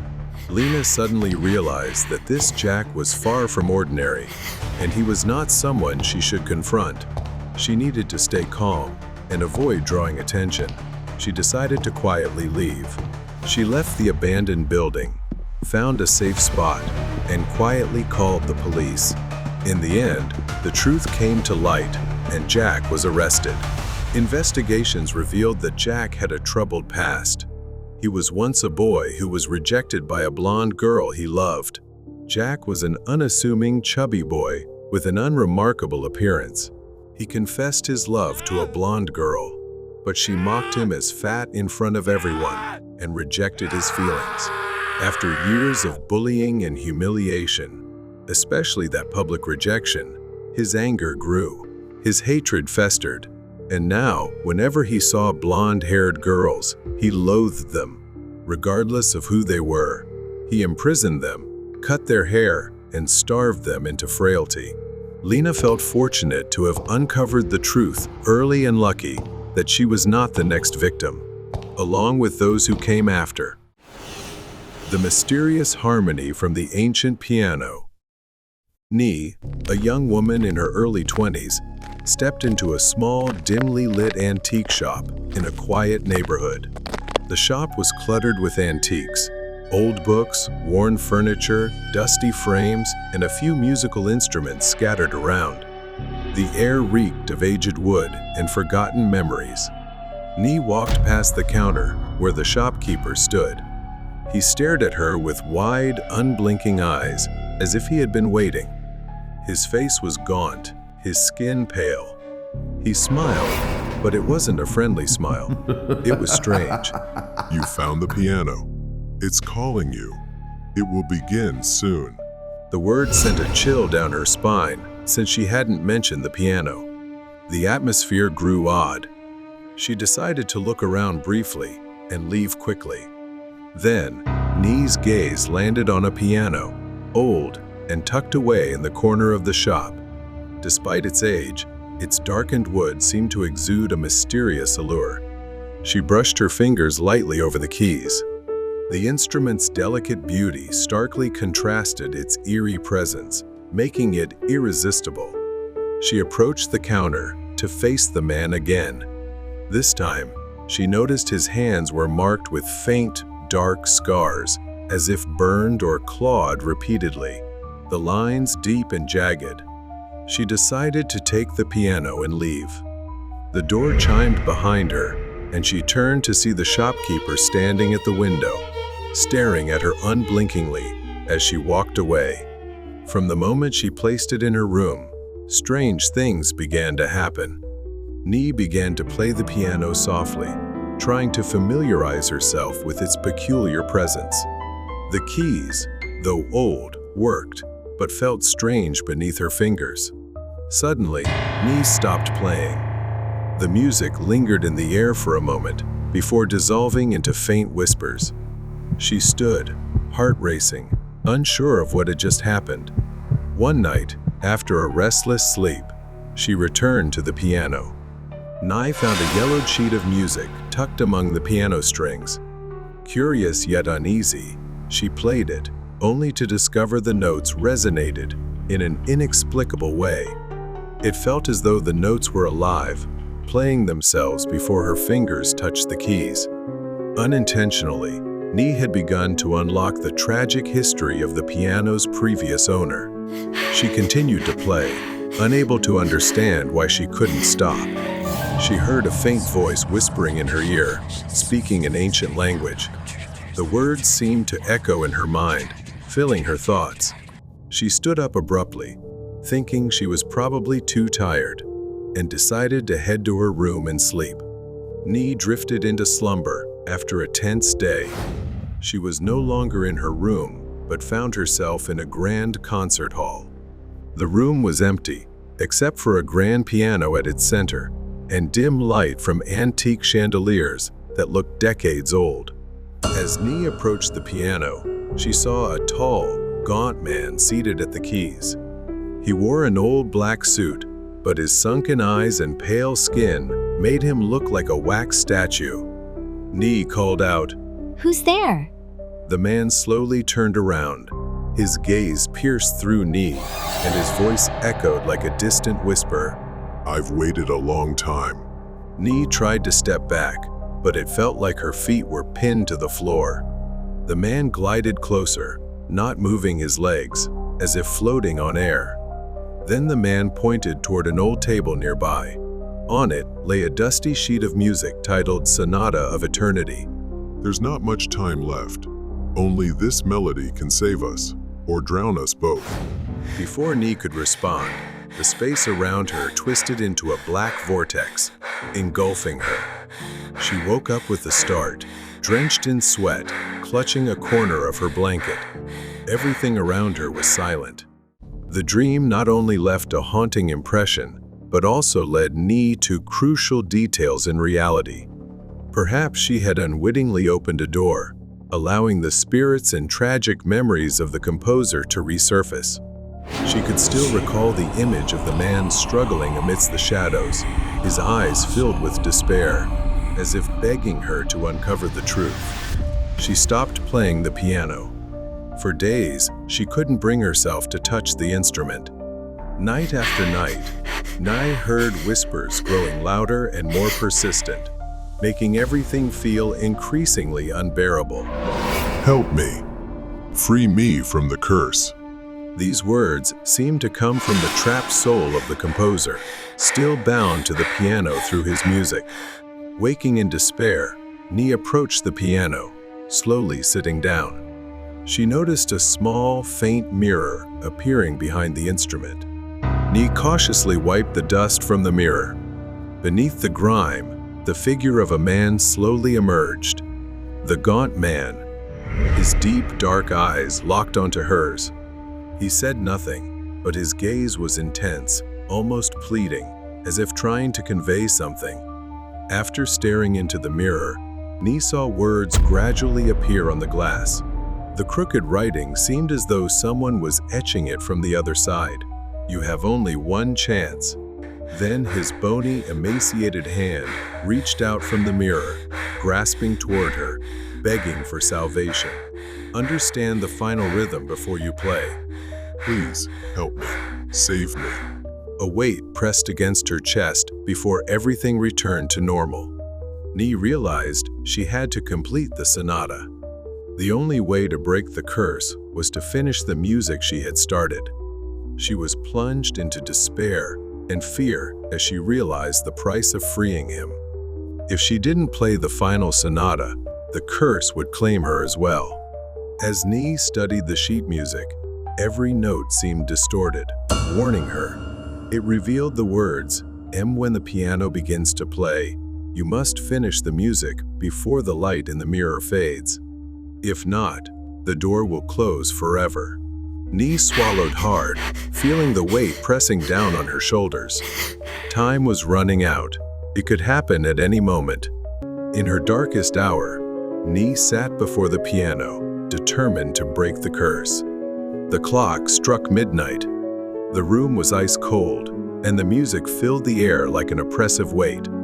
Ni's fingers trembled as she began to play the sonata, the final piece in the composer's symphony of sorrow. But as she neared the final notes, Ni realized the sheet music was incomplete. A note had been erased, forcing her to rely on her intuition to finish the piece. She couldn't stop now. Then the mirror behind the piano shattered. Startled, she paused for half a second but couldn't stop. The gaunt figure of the man seemed to crack with the mirror, his eyes filled with despair. Save me. Be careful. If you fail, you will take my place. He cried out, his voice laced with agony. Ni played the final note, placing all her faith in her intuition. In the last moment of the sonata, the piano emitted a piercing sound. A brilliant light burst from the mirror, and she felt the entire room being drawn into the vortex.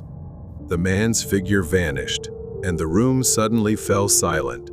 In the ensuing silence, the figure in the mirror was gone, leaving behind a whispered, "Thank you." The room felt lighter, as if both their burdens had been lifted. When the light faded, Ni found herself sitting in her quiet room, all the strings of her instrument broken, and the mirror shattered. Exhausted, Ni collapsed on the piano. Perhaps everything was truly over, and fortunately, she had completed it. But deep down, Ni didn't know if she would ever truly escape the haunting melodies that had once drowned her. The Madman at the Cinema. On a cold evening, Beth stood in the staff room, scrolling through her phone as the night shift neared its end. It was a late shift, one of those nights that seemed to stretch on forever. It was a small, slightly run-down cinema with just one screen. Snow was falling heavier outside, and she was eager to get home after a long night of cleaning. As she texted her mother to let her know she was okay, the door creaked open, and her manager, Mr. Miller, walked in. Mr. Miller spoke in his usual tone. Don't forget to lock the back door after you're done. I'll have William pick up the keys for tomorrow's shift. Also, check if the toilet's leaking before you leave. Beth sighed, not thrilled about the last-minute request. She nodded and bid her manager goodbye before he left her to finish her tasks. Beth worked as part of the cleaning crew, but the cinema felt eerily empty after the final screening ended. As Beth walked down the rows of seats, sweeping up popcorn and other debris, a chill ran down her spine. Something about the atmosphere tonight felt different, though she couldn't put her finger on it. Beth's phone buzzed, and she picked it up. It was her mom, worried about her working the night shift again, and saying it wasn't safe. Beth began reassuring her. Beth hung up. With a sigh, she turned on some music on her phone and placed it on one of the red seats in the theater as she continued cleaning. Suddenly, she heard a noise, a faint sound, almost like glass shattering. It came from the emergency exit. Beth called out, Who's there? But no one answered. She stopped the music and started toward the emergency exit, which opened to reveal a long hallway with flickering lights. Is anyone out there? Hello? She continued walking, then froze in front of a shattered window.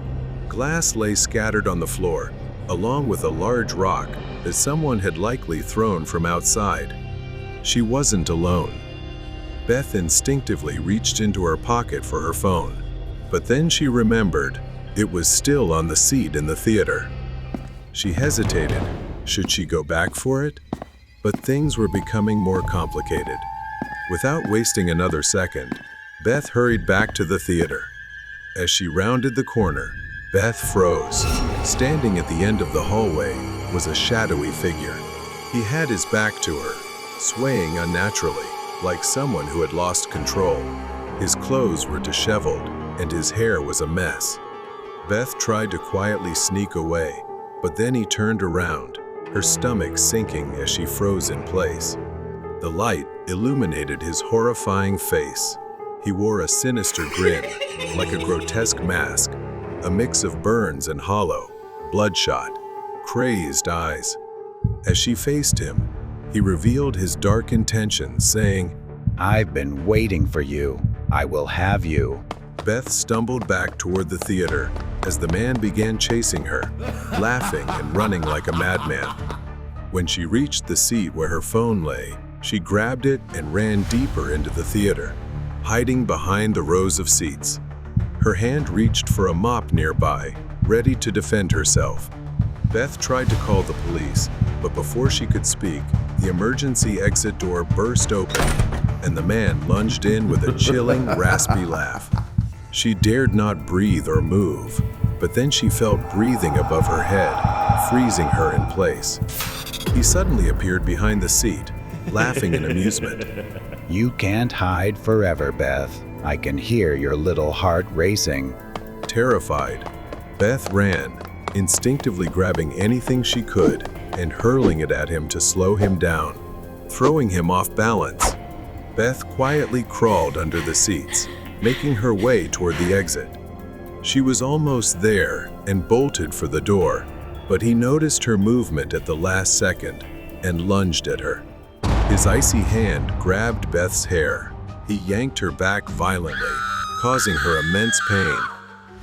Beth screamed, kicking with all her strength. Desperation surged within her as she grabbed a sharp piece of debris. She stabbed his hand, leaving a deep gash. He howled in pain, letting her go just long enough for Beth to get up and run toward the exit. She slammed the door shut, locking it and blocking it with a stick, despite his screams and pounding. "I'll be back. I'll find you." She ran outside, barely noticing the cold, trembling as she called for help. Later, the police revealed that the man had been stalking Beth for weeks, even poisoning her cat to cause her grief. Beth was horrified. She had never known the man, but he had inserted himself into her life without her knowledge for a long time. Beth survived, but her life was forever changed. She was in shock, undergoing therapy, and eventually moved in with her sister. The deadly delivery. Have you ever felt like this might be the moment you die? If not, consider yourself lucky, because that's exactly what happened to me last week. I work at a local pizza shop. My job involves taking orders and delivering pizzas to customers during the night. I've always worked night shifts and never had any issues until last week. I was standing near the counter when the shop phone rang. The man on the line ordered 2 large pizzas and gave an address to a house on the outskirts of town. The man's rude behavior over the phone annoyed me, but I let it slide and started preparing for the delivery. I asked the cook to prepare the order. I checked the address on GPS and realized it would take me 20 minutes to drive there. I was driving through small towns. It was 10 p.m., so the streets were completely deserted. I spotted a house at the end of the street and realized it was the location. I parked near the house and stepped out. The house looked quite abandoned, as if no one lived there. I walked to the front door and knocked. I heard the door creak open after a few seconds. A rough-looking, angry man with a scruffy beard stood in the doorway. His eyes were bloodshot, and he reeked of alcohol. He asked, "What do you want?" I realized this was the same guy who had insulted me over the phone. I calmly said, "Here's your pizza," and handed him the boxes. The man eyed me up and down before paying me and slamming the door in my face. I walked back to my car and was about to start the engine when a sound caught my ear. It took me a moment to realize what it was. I strained to listen carefully and realized it was the sobbing of a little girl. I looked around but saw no one. Then I realized the crying was coming from the house I had just delivered the pizzas to. At first, I thought it might be his daughter. It could have been a private family matter, but there was something in the girl's cries, like she was begging me not to leave. I slowly got out of my car and tiptoed closer to the front door, trying to listen to the sounds coming from the house. The girl's sobbing continued, but this time I heard two more voices. I heard two men speaking in hushed tones, their voices raspy, though I could almost make out everything they said. The angry drunk man was yelling at another man, "I told you to shut the girl's mouth tightly." The other man replied, "I did, but she won't stop sobbing." They argued, their voices filled with profanity. The girl's sobbing grew louder. There was a small window on the porch. I slowly peeked inside, and what I saw terrified me. A little girl lay on a dusty mattress on the floor, her hands and feet bound, her mouth taped shut, her wide eyes filled with terror. The entire situation became clear to me. They were kidnappers, and this little girl was their captive. The house was likely abandoned, which is why they chose it as their hideout. I got back into my car, honestly terrified, and thought about just leaving. I figured it was better to let the police handle it, but I realized how dangerous it would be to leave the girl there. So, I called 911. The nearest station said they'd arrive in about 20 minutes. I stepped out and began moving toward the back of the house. When I reached the back door, I saw the two men heading upstairs, leaving the girl on the floor. I told myself this was my only chance. Luckily, the back door had a small pet flap. I reached through and turned the knob. Slowly, the door opened. The men were still arguing upstairs. I quietly made my way into the living room. I reached the girl.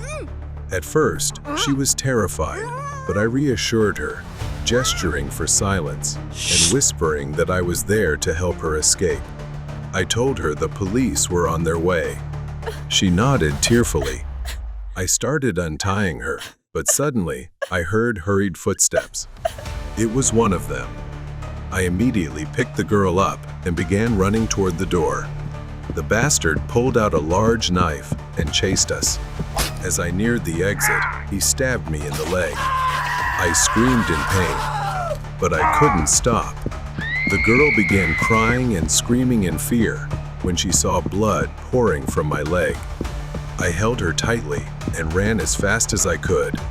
The streets were empty, and the next house was far away. I knew I couldn't make it that far. I prayed to God, begging for the police to arrive before they caught us.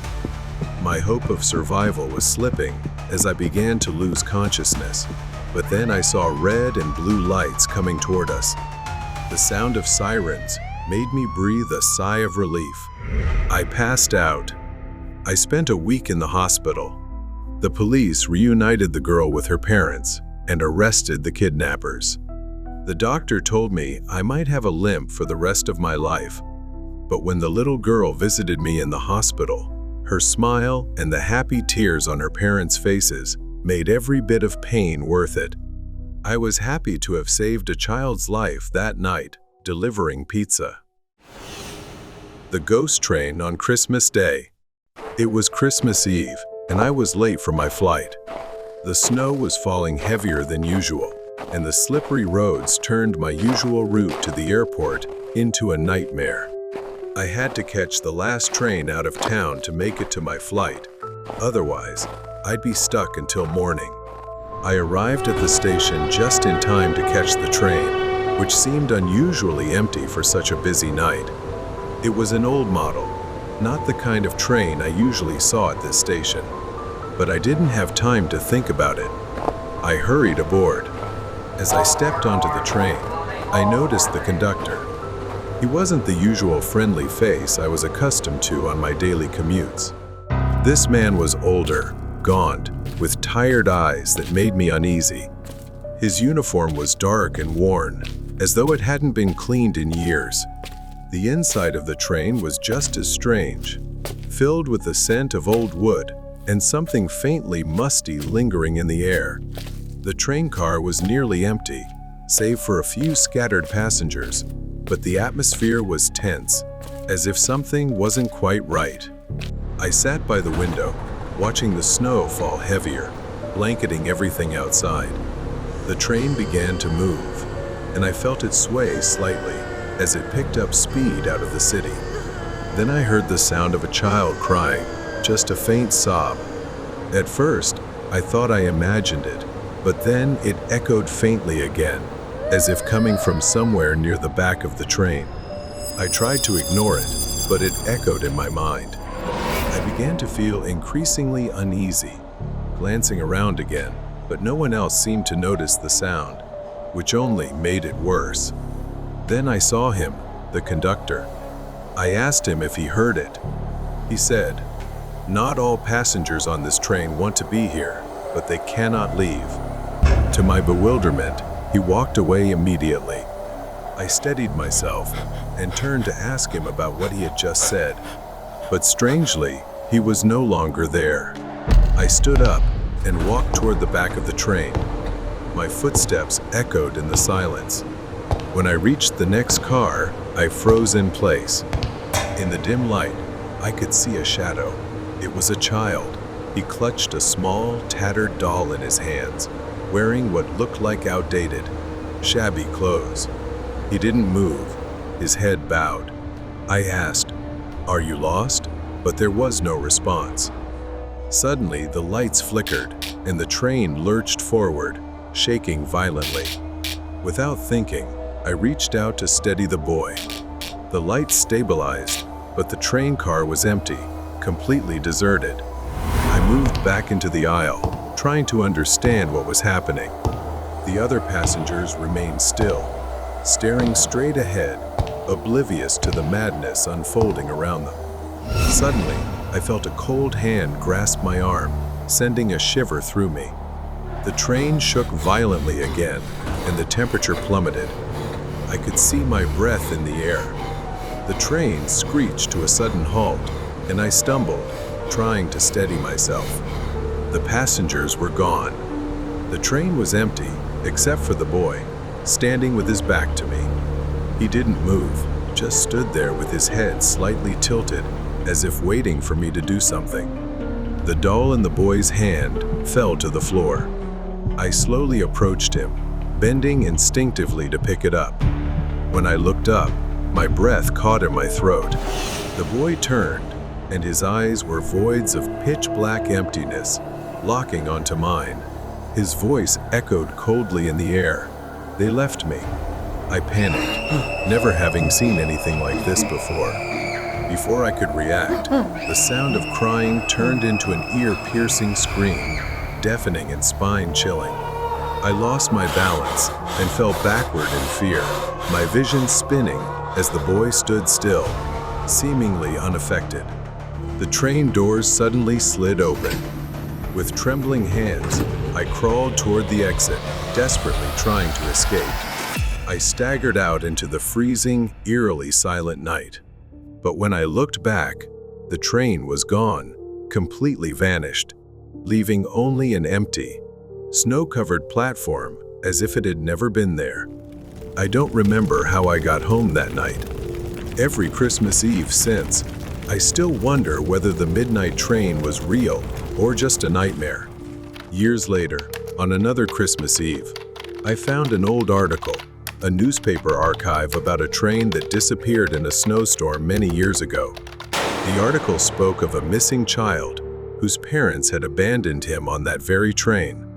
It was said that the Midnight Express appears every Christmas Eve, carrying lost souls who cannot move on. I closed my laptop, my hands trembling. I looked out the window. The snow continued to fall outside, and a chill ran down my spine. The eccentric person on the bus. The cold and quiet night in a small town. Bella often took the bus to get to her workplace. Every day, Bella waited at the same bus stop, quietly watching the world pass by while sipping her coffee. One evening, as usual, she waited for the bus to return home. But there was a man who caught her attention, sending a slight chill down her spine. A man in his 30s, disheveled hair, unshaven, boarded the bus after her. He sat a few rows behind her, but she could feel his eyes on her, though she didn't dare turn around. There was something strange about his presence. Every day on the bus, that man reappeared, always boarding right after her, and his strange behavior began. At first, he walked by and left behind a crude and eerie doll, saying, "This is for you," a gift, before quickly walking away. Bella found it odd and didn't pick it up, ignoring it and moving to another spot out of fear. Sometimes, he would mumble to himself in faint, incomprehensible whispers. Bella grew increasingly uncomfortable, but brushed it off, chalking it up to just an eccentric man. After all, he was just another bus passenger. As days passed without seeing him, she began to feel relieved, thinking she might have overreacted. One evening, Bella sat in her usual spot near the back of the bus. As the bus passed a stop, she saw a familiar figure. She froze, unable to believe her eyes. Then he boarded the bus. She avoided looking at him, pretending not to notice. She sighed in relief as he walked past, but her relief didn't last long as he doubled back and sat right next to her, despite plenty of empty seats around. She didn't dare move. He didn't look directly at Bella, but occasionally glanced at her from the corner of his eye. Then, suddenly, he turned his head toward her, locking eyes with her for a brief moment. His eyes were wide, unblinking, and hollow, sending chills down Bella's spine. At the next stop, he said nothing, simply placed a small piece of paper in her hand and got off the bus immediately, leaving her stunned. Throughout the ride, I didn't dare to open it. When I finally did, curiosity got the better of me. The note read, "I will follow you." Bella's heart raced as she hastily got off the bus.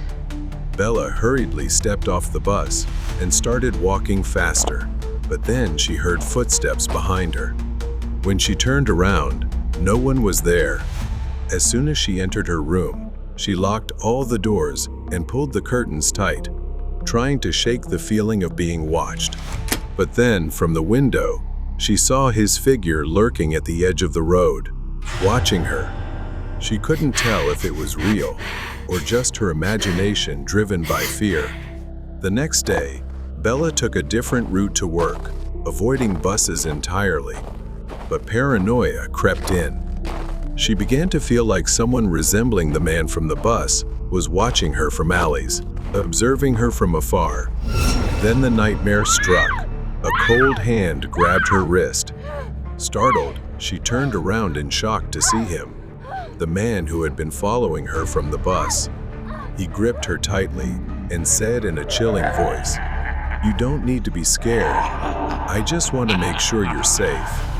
Bella was too terrified to think, only desperate to escape. She screamed, "Let me go," but it didn't change anything. His eyes were locked onto hers, unblinking. Luckily, Bella had prepared for the worst. She pulled a can of pepper spray from her pocket and sprayed it into his face, leaving him writhing in pain and temporarily blinded. Terrified, she ran without looking back and collapsed at a small roadside diner nearby, seeking help. He was apprehended shortly after being reported.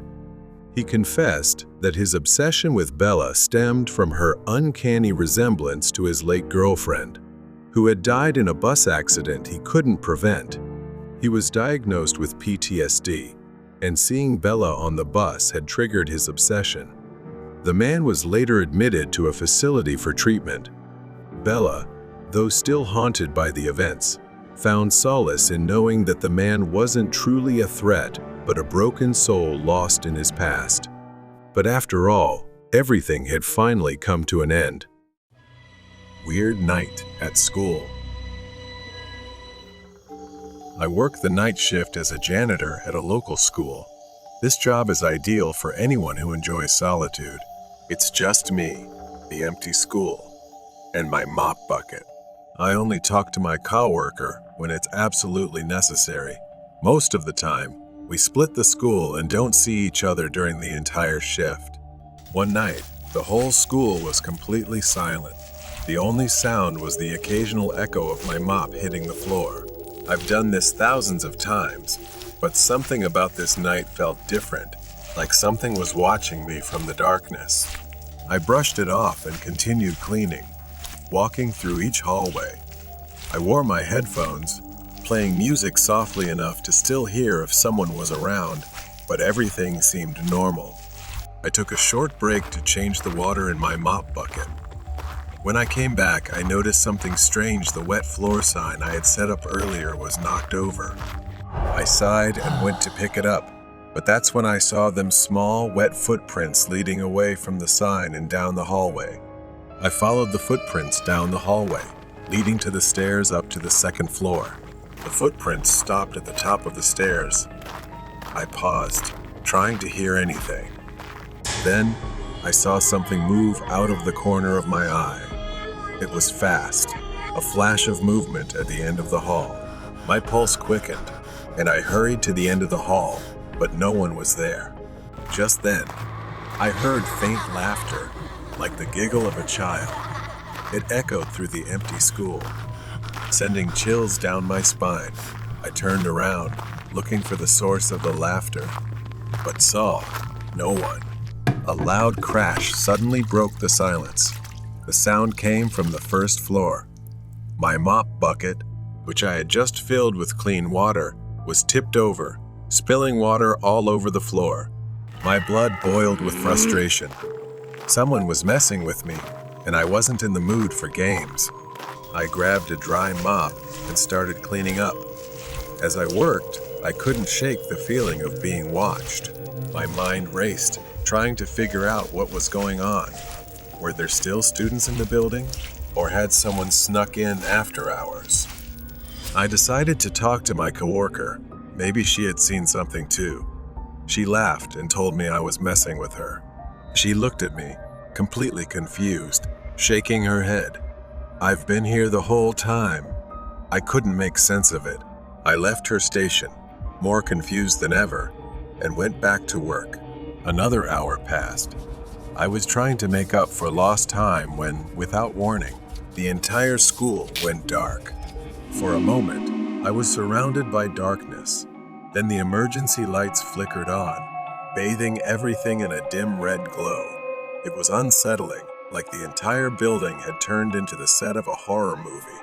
I knew where the electrical room was, and since I had the keys, I decided to head there to fix the lights. But before I could get there, I heard a scream. My coworker's scream, filled with fear, echoed through the school. I ran toward the electrical room, fear rising inside me. When I reached the door, I noticed it was slightly ajar. My heart pounded in my chest. When I pushed the door open, expecting to see my coworker inside, instead, there was a figure standing in the darkness. I couldn't make out who it was, but something was wrong.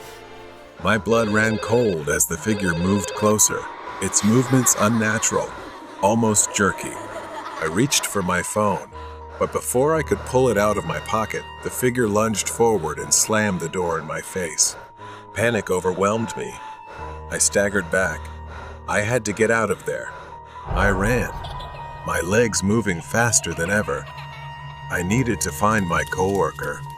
When I reached her area, her mop bucket was lying in the middle of the hallway, but she was gone, no sign of her. I called out her name, but there was no reply. The only sound was that faint laughter again, echoing through the empty hallway. The whispering froze me in place, my heart pounding in my chest. I quickly turned around, gripping the mop handle tightly, ready to defend myself. I started walking again, my steps slow and cautious, my senses on high alert. This wasn't just a prank. Something was happening here, something I couldn't explain. I went up to the second floor, where I had heard the laughter earlier. As I ventured further down the second floor hallway, I noticed something strange. The wet footprints, the same ones I had seen earlier, were back. I froze, staring at the small, wet prints that seemed to be coming toward me. I ducked into the nearest classroom, slamming the door behind me. I leaned against it, trying to catch my breath, my hands trembling. The silence was suffocating, pressing in on me from all sides. That's when I saw the blackboard. Written in large, jagged letters were the words, "Hello." I hadn't seen that before. Someone had been in here, but I hadn't heard anyone enter. Suddenly, I heard the door rattling. Something was trying to get in. The doorknob twisted hard, and the door shook as if someone or something was pounding on it. I backed away, gripping the mop handle like a lifeline. The banging stopped. Silence returned, but the tension in the air remained. I slowly crept toward the door, pressing my ear against it. Nothing. I reached for the doorknob, turning it as gently as I could. I cracked the door open just a little and peeked out into the hallway. I cautiously stepped out, looking around for any sign of movement. I had to find my coworker. I couldn't stay in this school alone any longer.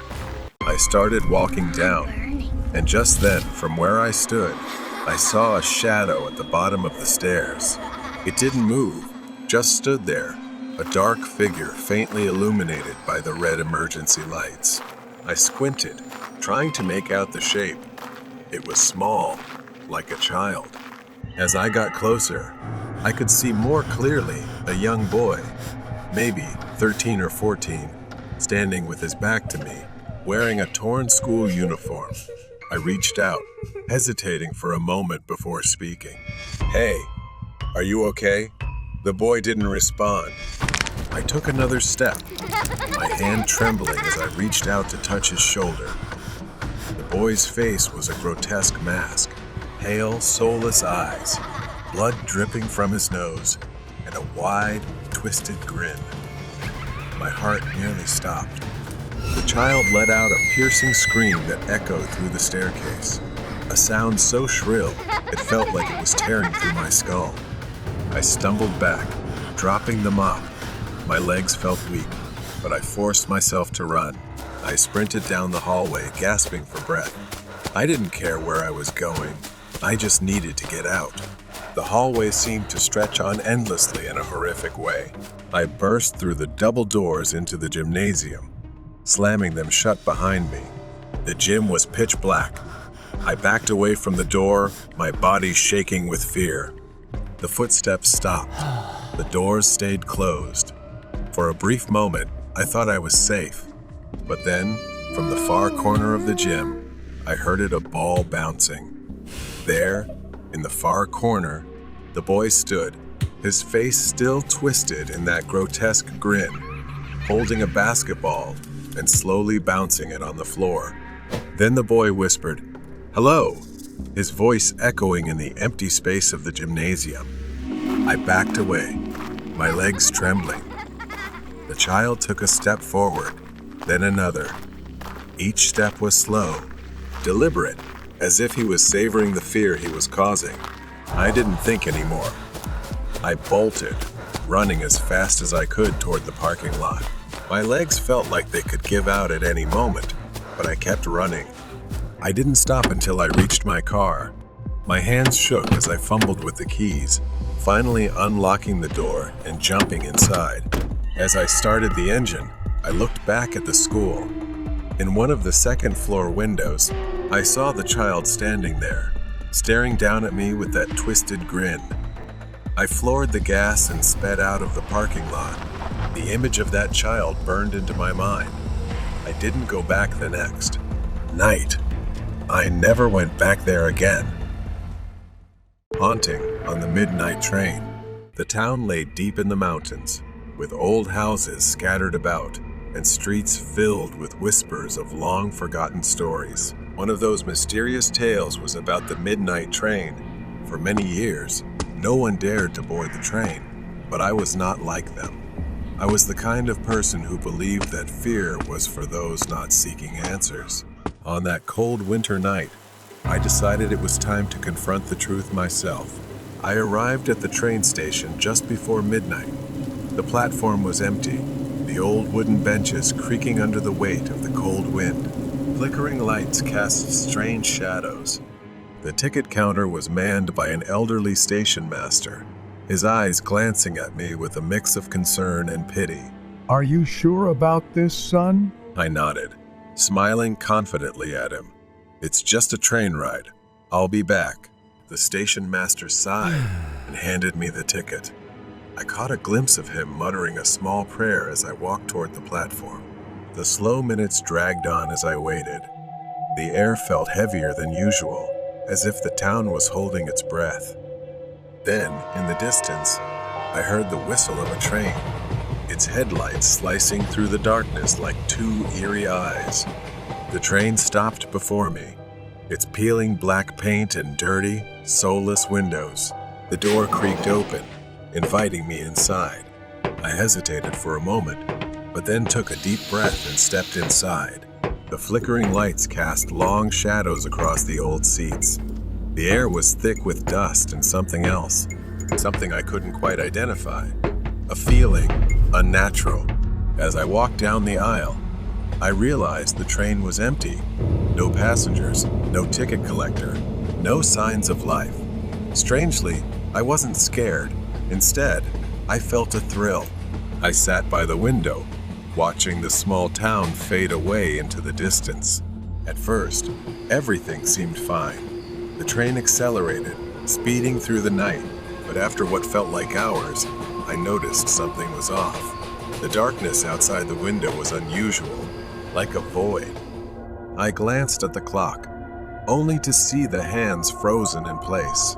A sense of unease washed over me. The light above me flickered violently before plunging the train into complete darkness. I held my breath. I fumbled for my phone, hoping to use it as a flashlight. But when I pressed the screen, it remained black, completely unresponsive. Panic set in. Suddenly, I heard it, a whisper. Jacob. My heart skipped a beat. I froze, trying to listen. The voice was faint, barely above a breath, but it was there. Jacob, come to me. I turned around, but the car was empty. The whispers grew louder, closer. I hurriedly stood up and stumbled, trying to find the ticket collector's car. When I reached the front, I found the car empty. Just an old, dusty uniform hanging on a hook. No one was there. The train shook violently, throwing me off balance. I clung to the seat to steady myself as the whole car seemed to tremble. The train was moving faster, dangerously fast. I reached for the control panel, hoping to stop the train, but it was covered in dust and cobwebs, as if it hadn't been used in years. My fingers fumbled over the switches, but nothing worked. Then the whispers returned, growing louder, filling the air around me. You can't escape, Jacob. My blood ran cold. Those words seeped into my ears, chilling me to the bone. I turned to leave, but something held my feet in place. I looked down and saw an old pair of shoes still attached to a ghostly figure. It was pale, translucent, its face twisted in pain. Its hollow eyes stared at me. Then, more appeared. Ghostly figures emerged from the darkness, their bodies flickering like dying candles. They reached out to me, their cold, damp hands, their voices filled with sorrow. Help us. Save us. I tried to back away, but the shadowy figures closed in on me. Their icy hands brushed against my skin, sending shivers down my spine. Desperate, I pushed them away, their cries echoing in my ears. I needed to escape now. At the back of the train, I found a locked door leading outside. I pounded on it, shouting, but it wouldn't budge. Then, in the corner of the car, I noticed a faint light. I knelt down and lifted a loose floorboard, revealing a hidden compartment. Inside was an old, dust-covered journal. The journal belonged to the original train conductor. He described strange occurrences and ghosts. His final entry spoke of a curse, a train cursed to hold the souls of the dead on board, and there was only one way to break it, by confronting the source of the haunting and seeking out the mirror in the car to destroy it. Determined, I followed through to the back of the train. At the rear, I found a large, cracked mirror. Its surface shimmered with a strange energy. Looking into it, I saw the faces of trapped souls reflected in the glass, their eyes filled with sorrow. Its shape shifted and swirled. Terror engulfed me, but I couldn't let it win.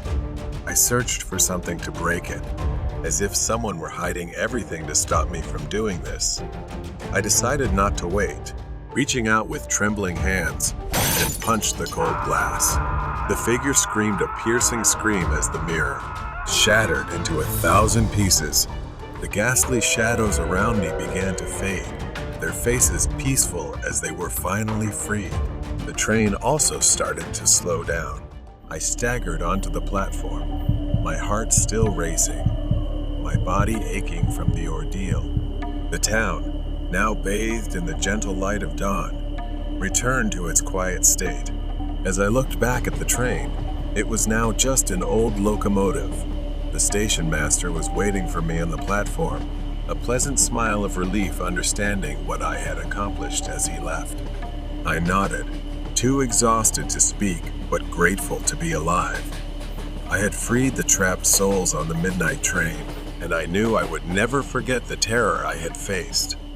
The midnight train had become legend, but the memory of that night would stay with me forever. Mysterious masked person. The house was peaceful under the moonlight, and it seemed like it would be a simple summer week without my parents. They trusted me to take care of everything, and so far, I had been enjoying video games, staying up late every kid's dream. Around 11 o'clock p.m., I was lounging on the couch, absorbed in my game. My phone buzzed beside me. A message from an unknown number popped up on the screen. Hi. I frowned. Who was this? I asked, but the reply came instantly, mixed with irritation and aggression. You don't know who this is? I tried explaining that I had just gotten a new phone and lost my contacts, but the angry messages kept coming. I assumed it was a prank and put my phone on silent, returning to my game. I wasn't sure how much time had passed, but I was startled by a sound, a knock on the bedroom window. At first, I thought I was imagining it. It was late, and I'd been alone for days. Maybe my mind was playing tricks on me.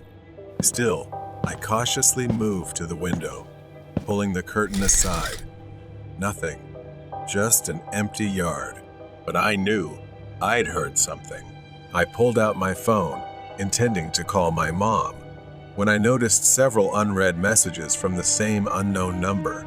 The last one sent chills down my spine. I'm here. I froze.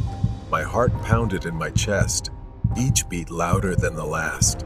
I immediately tried to call my mom, but the screen flashed, no signal. No way. We always had good reception here. I ran to the back porch and listened. Maybe, just maybe, someone was crying for help. I had years of self-defense training, and despite the fear surging through me, I was ready to defend myself. This could be a setup, a trick. I grabbed an old baseball bat from the garage and stepped into the backyard. The night was eerily quiet, which made me even more uneasy. I walked toward the edge of the trees, sweeping through the shadows. I shouted into the night, trying to sound confident, demanding who was there and telling them not to mess with me. Suddenly, a flashlight flickered, shining straight at me from deep in the woods. Whoever was holding it was too far for me to see their face, but they were trying to get my attention. The light went out as quickly as it had come on, and the screaming started again, this time more desperate. I slowly made my way toward the spot where the light had appeared. As I got closer to the trees, my heart pounded louder than my footsteps. The woods were dense, with towering trees casting deep shadows. I knew I shouldn't be doing this, but I couldn't stop. I yelled out, asking where the person was. A voice answered from somewhere ahead, a faint whisper saying, "Here, help me." I stepped deeper into the woods. My grip tightened around the bat, and my legs felt heavy as I moved forward. I saw a figure. My voice trembled as I asked if it was the person calling for help. The figure didn't answer. Instead, it started moving. In a split second, I realized this wasn't someone tied up. This was someone alive, and they were running toward me. Panic surged through me, and something inside screamed at me to get away to save my life. I didn't know how, but I ran. I slammed the porch door behind me, locking it, then sprinted to my room, slamming the door shut. The knocking started again, first at the front door, then at the window. It was relentless, as if he was trying to break in from every corner. He wasn't playing anymore, he was hunting me. I heard the sound of glass shattering from the living room. My heart raced as I realized he was inside. Footsteps echoed through the house, slow and deliberate. He was looking for me. I hid behind the bedroom door, gripping the bat. I held on so tightly my knuckles turned white. The footsteps grew closer. I could hear his breathing just outside my door. The door creaked open, and I saw the wolf mask peeking out. He cautiously stepped inside, unaware that I was right behind him. In that split second, I swung the bat as hard as I could. It slammed into his head. He collapsed to the ground, and I didn't stop. I swung over and over until I was sure he wouldn't get up. The house was now quiet after the chaos. Inside, everything was still. The intruder in the wolf mask lay motionless on the floor, while I stood over him, panting, hands shaking as I gripped the bloodied bat. I stared down at the man, his body sprawled across the floor. The wolf mask, now cracked, still covered his head, hiding his face. For a moment, I froze, unable to process what I had just done. My phone still had no signal, but I needed help. I needed to get out of there. I rushed to the landline in the kitchen, my hands trembling uncontrollably as I dialed 911. I struggled to find the words, pressing the phone tightly to my ear, trying to calm down. I glanced back at the hallway leading to my bedroom, terrified that the masked man would get up again. The distant sound of sirens broke the silence of the night. Red and blue lights flickered across the walls as the police car stopped in front of the house. Their grim faces approached the door as I shakily opened it. The officers stepped inside, examining the broken glass, the signs of a struggle, and finally, the man lying on the floor. One officer knelt down, checking for a pulse. He said, "You did the right thing," as if he had seen this horror many times before. They told me to sit down and breathe, but I couldn't focus on anything except that mask, the wolf mask. Why? Why did he choose to wear it? The unconscious man was lifted onto a stretcher. His mask still hadn't been removed. My mind was still reeling from the events that had just unfolded. The next morning, I was at the police station. The officers asked me about the man, whether I had ever seen him before. I shook my head, explaining the messages, the strange knocks, and the wolf mask. Then, they told me his name was Thomas, and he had been on the run for years. A detective handed me a file filled with old newspaper clippings and photographs. The story they told me was chilling. Thomas had a disturbing past. Years ago, he had committed a series of home invasions in nearby towns. He would stalk his victims for days, learning their routines before making his move, and he always wore a mask to cover half his face. But it wasn't just any mask. The wolf mask had become his signature. In every report, survivors described the same thing. A tall man in a wolf mask, terrorizing families, always escaping before the police could catch him, until now. The final piece of the mystery was revealed when the detective, now more familiar with Thomas's case, explained why he chose the wolf mask. The detective slid a newspaper article toward me. It had a blurry photo of the wolf mask next to a headline that read, "Wolf Stalker Evades Capture." The detective said the wolf represented a predator, a cunning hunter. Thomas saw himself as the wolf, and his victims were the prey. It terrified me to think about how long he might have been watching me, waiting for the perfect moment to strike. He had been toying with me, like a wolf plays with its prey. That night, back home, I sat alone in the living room, the faint hum of the TV filling the silence. My parents wouldn't be leaving me alone for a long time after this. The mystery of why he wore the mask had been solved, but the fear of that night still lingered. I didn't know if I would ever feel truly safe again, but one thing I did know, I would never forget the image of that cracked wolf mask lying on the floor. Run away from the stalker. It was one of those summer nights where the air was still, and everything seemed eerily quiet. The large, suburban house, with its perfectly trimmed lawn, stood imposingly. Inside, Chase and I had no idea of the terror about to unfold. I was 15 at the time, hanging out at my friend Chase's house. His parents were out, and we were home alone. The basement was every kid's dream. A TV, a pool table, video games. It was the kind of place that made you forget the world outside, and we were living the dream.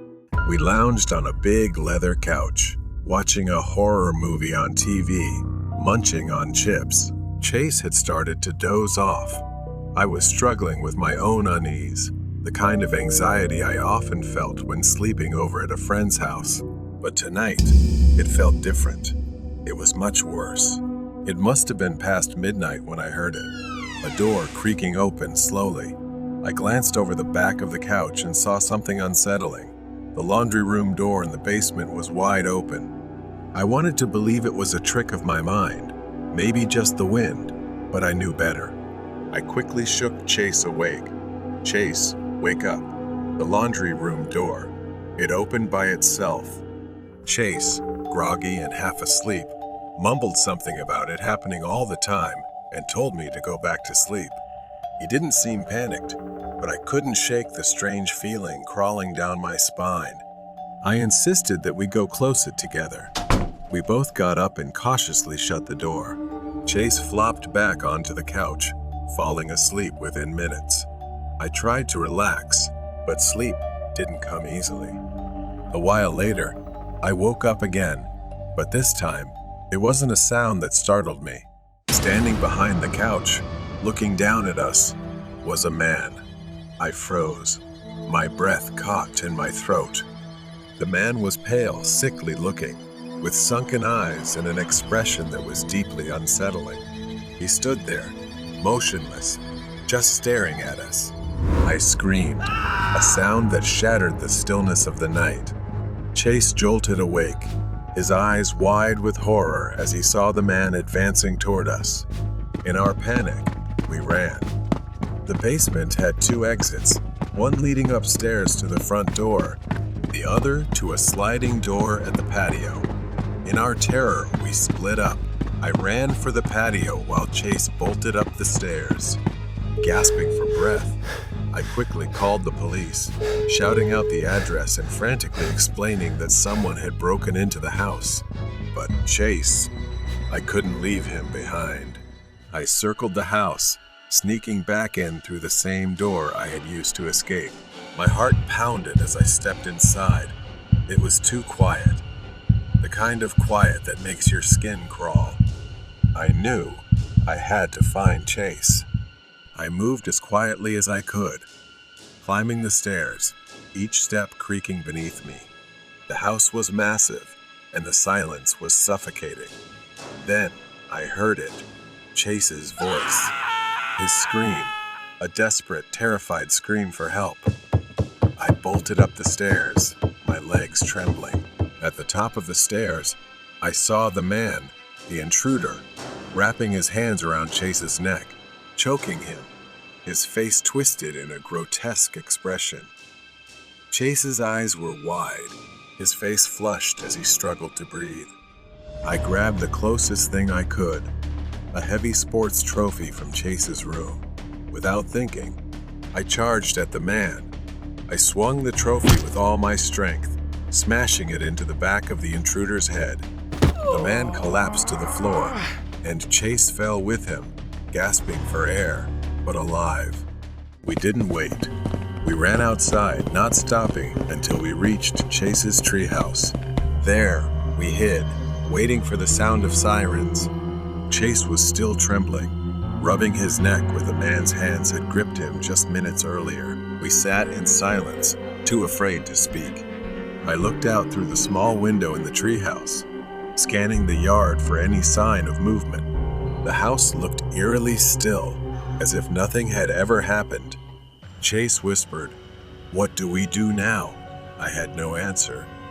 All I knew was that I couldn't let him go back inside. Suddenly, a faint rustling came from the direction of the house. I held my breath, straining to listen. At first, it was soft, like footsteps on grass.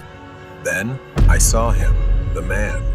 He was slowly walking across the yard, his movements deliberate. His sunken eyes stared straight ahead, almost robotic, as he made his way toward the treehouse. I grabbed Chase's arm, pulling him away from the window. "He's coming." We both backed into the corner of the tiny treehouse, barely breathing. The man's footsteps grew louder. Now I could hear him, crunching on the gravel path leading to the treehouse ladder. The creaking of the ladder made me jump with fear. He was climbing. I could feel the weight of him pressing down on the structure as the treehouse swayed with each step. Chase looked at me, eyes wide with terror. I had to do something. I scanned the cramped space, frantically searching for anything I could use as a weapon. My eyes landed on a rusty toolbox Chase's dad had left there months ago. I grabbed a metal rod nearby, gripping it tightly in my trembling hands. The man's hand appeared at the edge of the treehouse entrance, his fingers curling around the wooden frame. I swung the rod down with all my strength. The man let out a groan of pain, lost his balance, and fell backward off the ladder. He hit the ground hard. I grabbed Chase, and we scrambled down, running as fast as we could toward the house. My mind raced. Where could we go? The man had fallen, but he wasn't dead, and I knew it wouldn't be long before he got up again. Panting, I pulled Chase toward the side of the house, where thick bushes and overgrown trees hid us from view. We crouched down, trying to catch our breath. Suddenly, headlights appeared in the distance, the sound of tires crunching on gravel. It was the police. I whispered to Chase to wave for help. We stood cautiously, peering around the bushes. The man was nowhere to be seen. I signaled to Chase to follow me. We darted toward the driveway as the police car came to a stop. Relief washed over me as two officers stepped out, immediately scanning the area. I shouted, "He's still here!" "He's..." Before I could finish, the man emerged from the shadows, appearing from the side of the house. His movements were slower, more deliberate. Blood dripped from a gash on his head. The officers drew their weapons, ordering him to stop. But he didn't listen. He kept walking toward us, his eyes locked on Chase and me.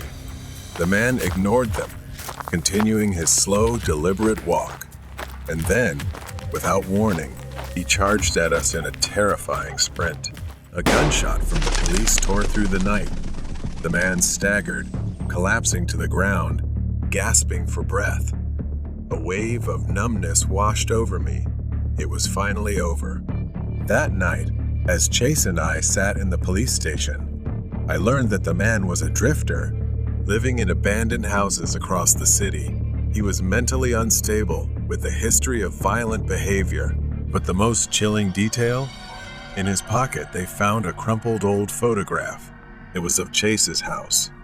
The man had been watching us for a long time. Chase and I stood outside the police station, waiting for our parents to arrive. The terror of the night still weighed heavily on us. It served as a reminder that real horror doesn't always come from the darkness. Sometimes it's standing right behind you, watching. The stalker in the Dunkin' Donuts parking lot. It was just an ordinary morning. My usual routine, a quick coffee stop at Dunkin' Donuts before heading to work. I don't go there every day, only when I feel like treating myself. Today, I decided to visit my usual spot. The store was busy, as expected, with the familiar noise of orders and chatter filling the space. I lined up, placed my order, and within minutes, I had my coffee in hand. As I stepped out of Dunkin', the sun was high, and the parking lot was crowded. People were rushing off to work, grabbing breakfast, nothing unusual, except for one thing. There was a man standing near my car. He wasn't doing anything, just standing there, near the passenger seat, wearing a black coat, with his head slightly tilted as if listening to something. I tried not to think too much about it. People do weird things sometimes, right? Maybe he was just waiting for someone. I pressed the unlock button on my remote, the faint beep cutting through the quiet, and I headed for the driver's seat. The plan was simple.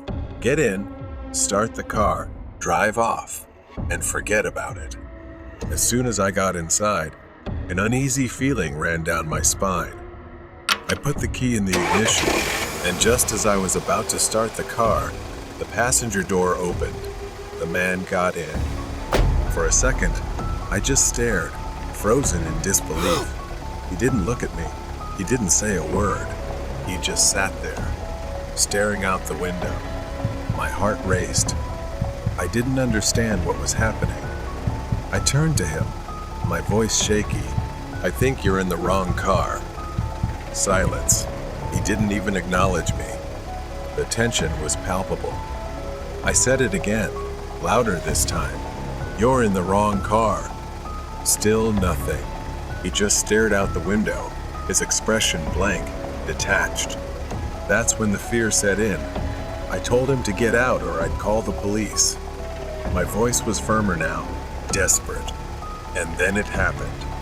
Without warning, he turned toward me, glaring. His hand shot toward the ignition, and before I could react, he grabbed my keys. For a moment, we struggled. He held my keys in a tight grip, and before I knew what was happening, he swung at me, using the keys as a weapon. He swung it toward my face. I dodged, but I knew I had to get out of there. I pushed open the driver's door and bolted. I ran, gasping, panicking, not stopping until I was back inside Dunkin' Donuts.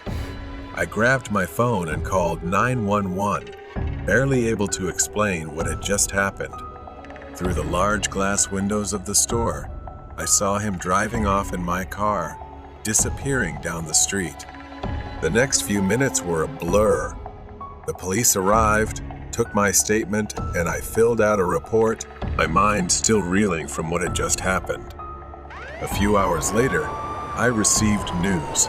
The police discovered my car by the woods in an empty state, and no one was in it. But something felt off.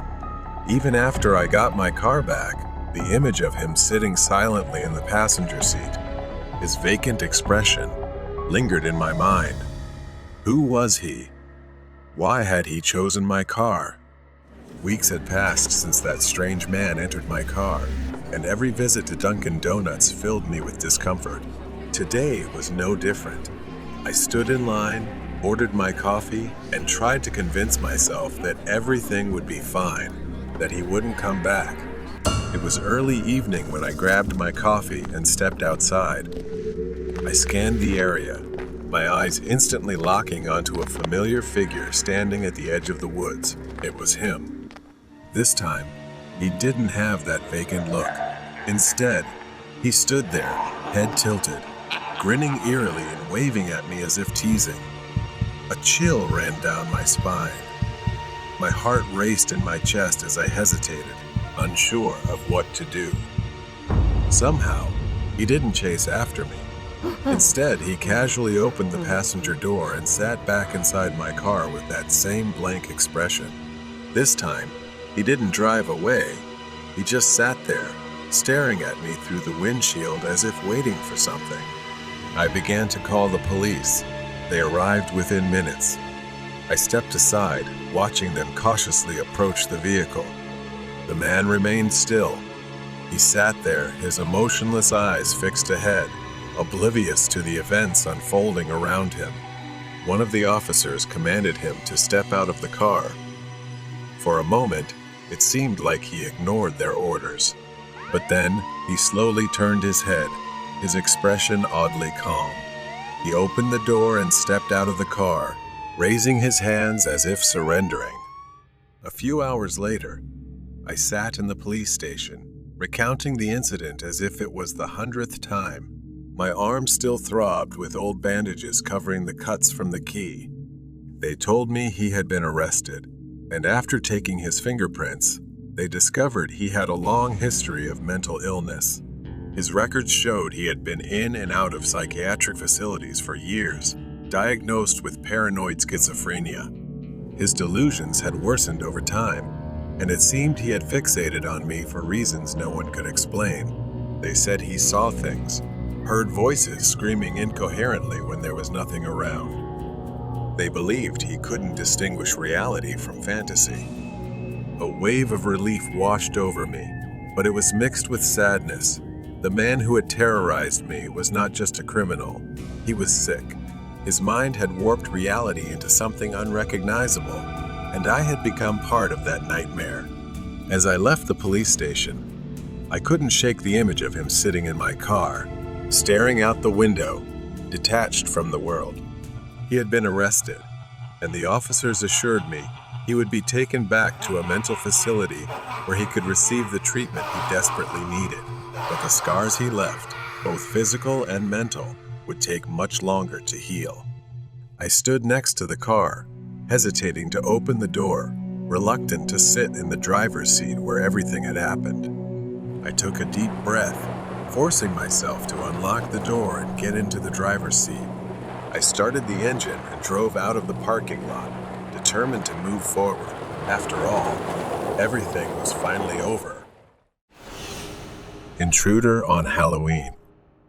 The clock ticks softly, its sound nearly drowned out by the eerie music playing on the TV.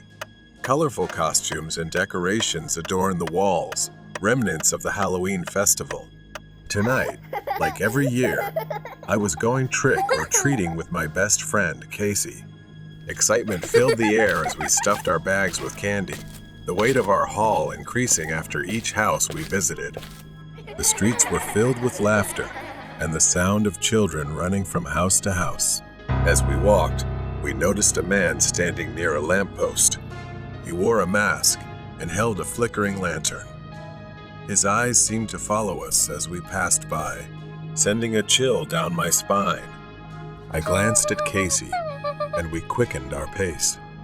We continued our journey, laughing and screaming as we collected treats, but occasionally, I caught a glimpse of the masked man lingering just out of reach. It felt like he was watching us. At one house, while we were busy stuffing our bags, I turned around and saw him standing on the street, intently watching us.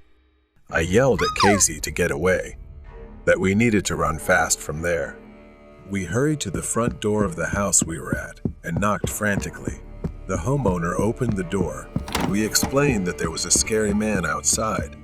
The couple looked worried and ushered us inside for safety as the masked man moved further down the street. After a few minutes, we saw the masked man had left, and we thought we could leave the house now. Just as we thought we had escaped, I spotted him hiding behind a tree, waving at us. Panic flooded me. He only backed away when an adult threatened to call the police. After walking a few more blocks, we crossed a small wooden bridge over the river. The night air was fresh and cool, but a sense of unease washed over me as a black Jeep stopped on the other side. The driver leaned out the window. A spooky man wearing a pumpkin mask called out to us in a gravelly voice. "We need directions," he shouted. I felt a bit suspicious and distrustful of this man, so I declined and we kept moving. The Jeep couldn't cross the bridge, so we had to drive away. But just when we thought we were safe, a long time later, an SUV screeched around the corner of the bridge and stopped right in front of us. The window rolled down, revealing a man who was probably someone else, but he was also wearing the same mask. Then he said, "Get in the car, and they have free bags of candy," the man shouted, his voice filled with manipulation. My heart raced as I glanced at Casey. We turned back to running when I heard the car roar again. The man started to get out of the car. We just ran as fast as we could to the house because we were almost home. We finally arrived home. My mother left for work, so it was just the two of us at home. Tonight, Casey slept at my house to stay safe. Every second passed as I looked out the window uneasily at that man in the pumpkin mask. The memory of the Jeep, everything was still in my mind. Mine. The streets were pitch black, darkness stretching over the sidewalk. I held my phone, staring at the screen, hoping to distract myself from the rising anxiety within. Suddenly, my phone buzzed. A message from Casey. What if they come back? I glanced at her, but she was still peacefully asleep, unaware of the tension suffocating the room. I cautiously approached the window and peered through the curtains. My heart skipped a beat. The black Jeep was parked outside my house. I whispered urgently, shaking Casey awake. Casey's eyes flew open in fear. We both sat up, listening intently. The engine roared, and I could see a shadow moving inside the Jeep. My pulse quickened, and I knew we had to act and come up with a plan. I whispered, "If he comes in, we have to trap that man."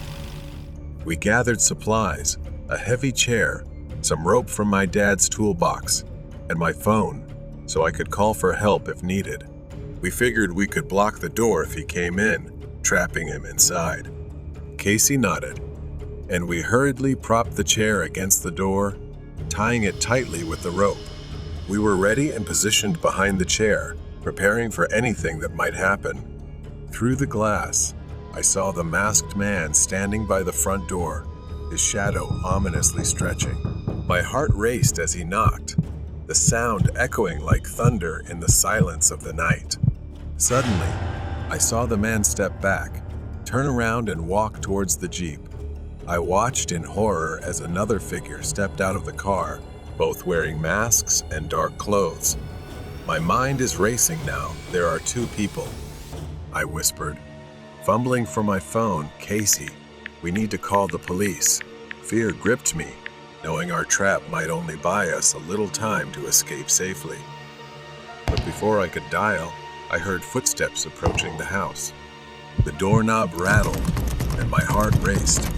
The masked man yelled something indistinct, and I felt panic rise. "They're trying to get in," I said, gripping Casey's arm tightly. I heard them banging on the door, trying to break it down. The chair held for now, but I knew it wouldn't last long. "Call the police," I shouted, but Casey was frozen in fear, her eyes wide. I took a deep breath and tried to stay calm. I whispered, "We need to run, and when they break in, Casey and I will head for the back door." With a loud crash, the chair toppled over. The door swung open. The masked man charged into the living room, followed by another figure. I slowly crawled toward the door, then grabbed Casey's hand, and we ran toward the back door, quietly escaping the intruders. We bolted out into the backyard and ran toward the fence. Behind us, I heard the men shouting. I shouted for Casey to climb over the fence. I thought we still had hope and needed to seize this chance to try to get over. As things grew urgent, I started to climb up, but unfortunately for me, one of them came outside and managed to grab and pull my leg. I flailed and kicked at his face, but it didn't seem to matter. It didn't faze him at all. I fell painfully to the ground. I looked in agony as Casey cried in fear by the fence on the other side. I screamed for her to run. I would follow, but she seemed too scared, worried for my safety. I lay in pain, watching him grin grotesquely. He taunted me, saying trick or treat, and waved at Casey playfully, enjoying our fear. I reassured myself that I needed to escape and survive. I slowly, secretly grabbed the ice and stood up to answer his question as if I was pretending to play with him. I took candy out of my pocket and said I wouldn't run away. I asked if he wanted a piece of candy.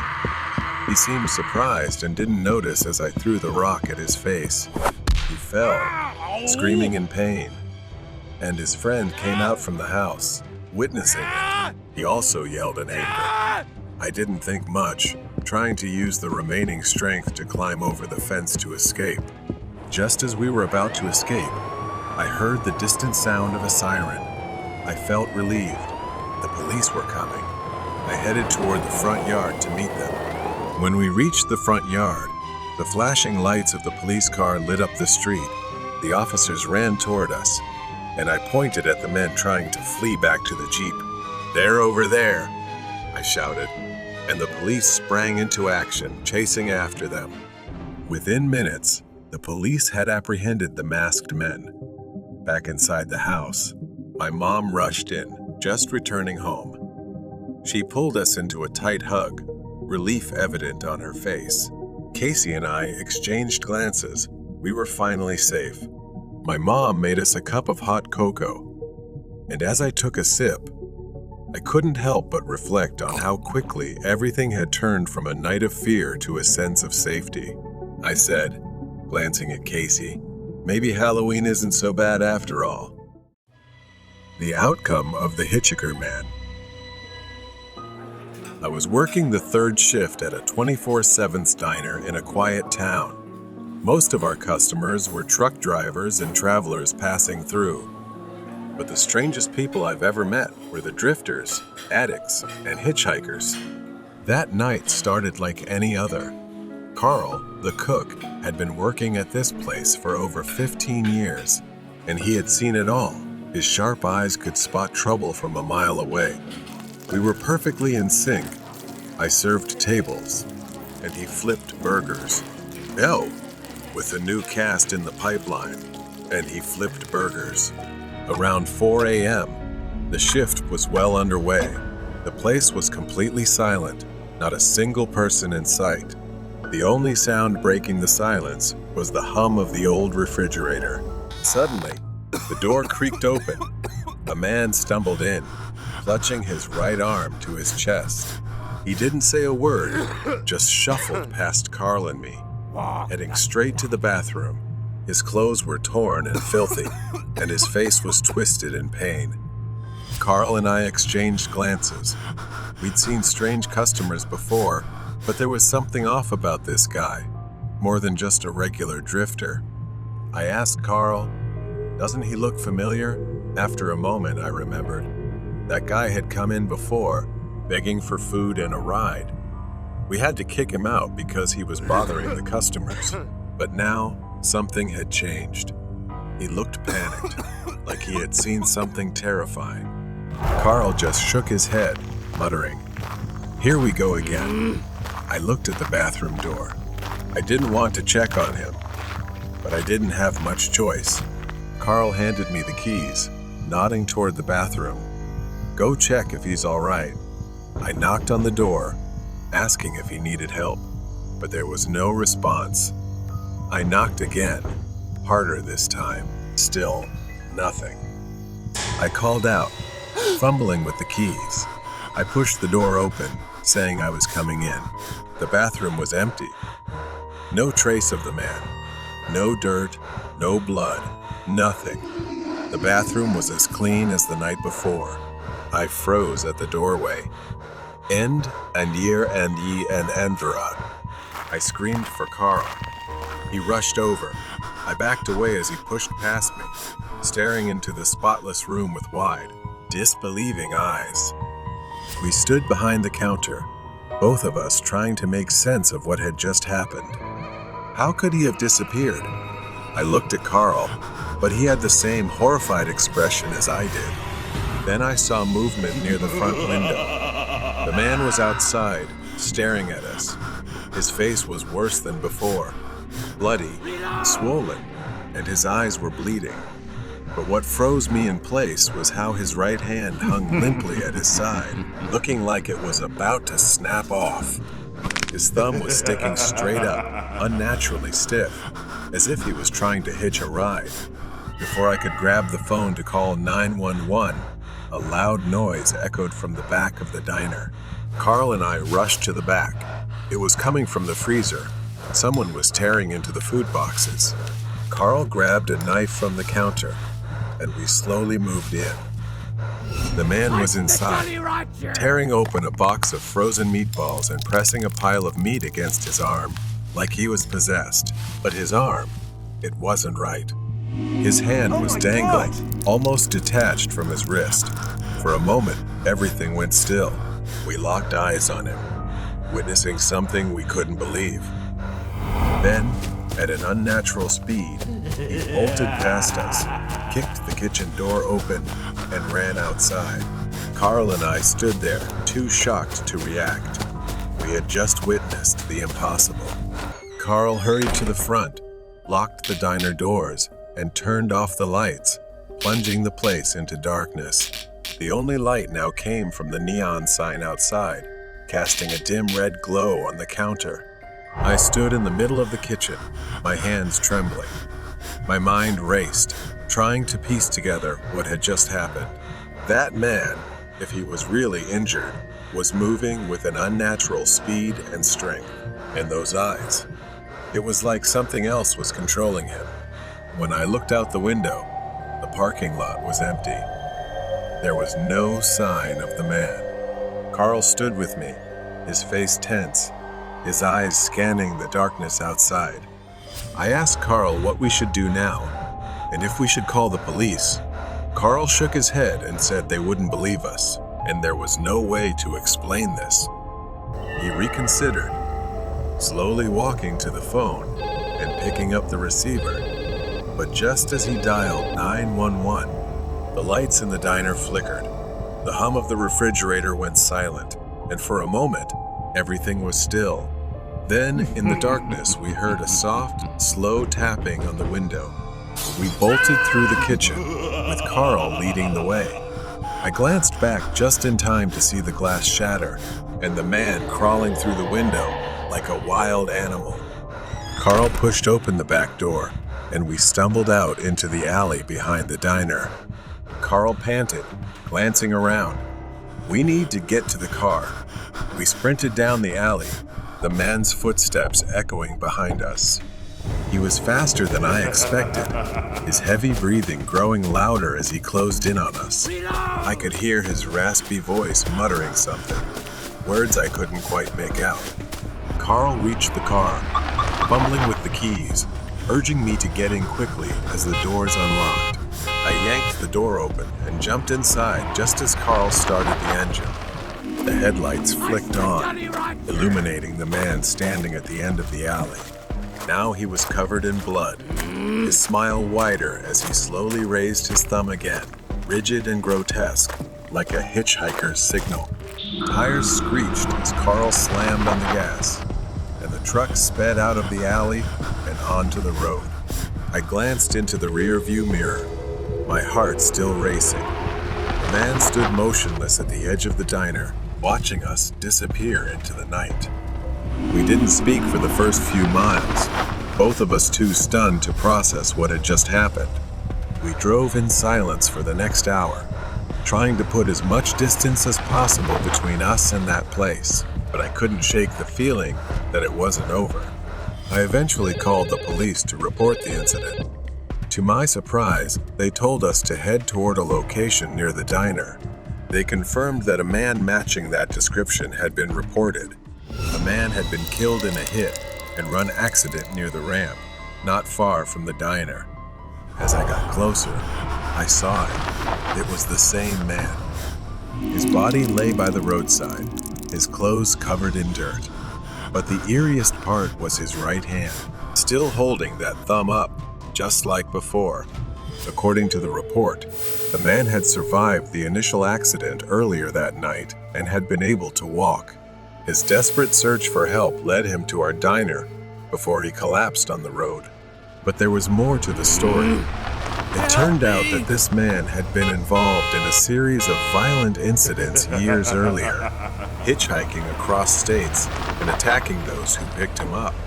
The police pieced together his history, a fugitive, infamous for attacking victims and vanishing into the night. The accident had broken his body, but it didn't kill him immediately. He had stumbled into the diner, seeking refuge, only to return to the streets, where he was eventually found dead. The police said he had been trying to use his injury to manipulate others. We were lucky to have escaped him. As I stood in the parking lot, staring at the diner, everything started to make sense. The man wasn't a ghost. He was real. Maybe he had finally paid the price in the same way he had hurt others on the road. That was where his twisted journey had come to an end.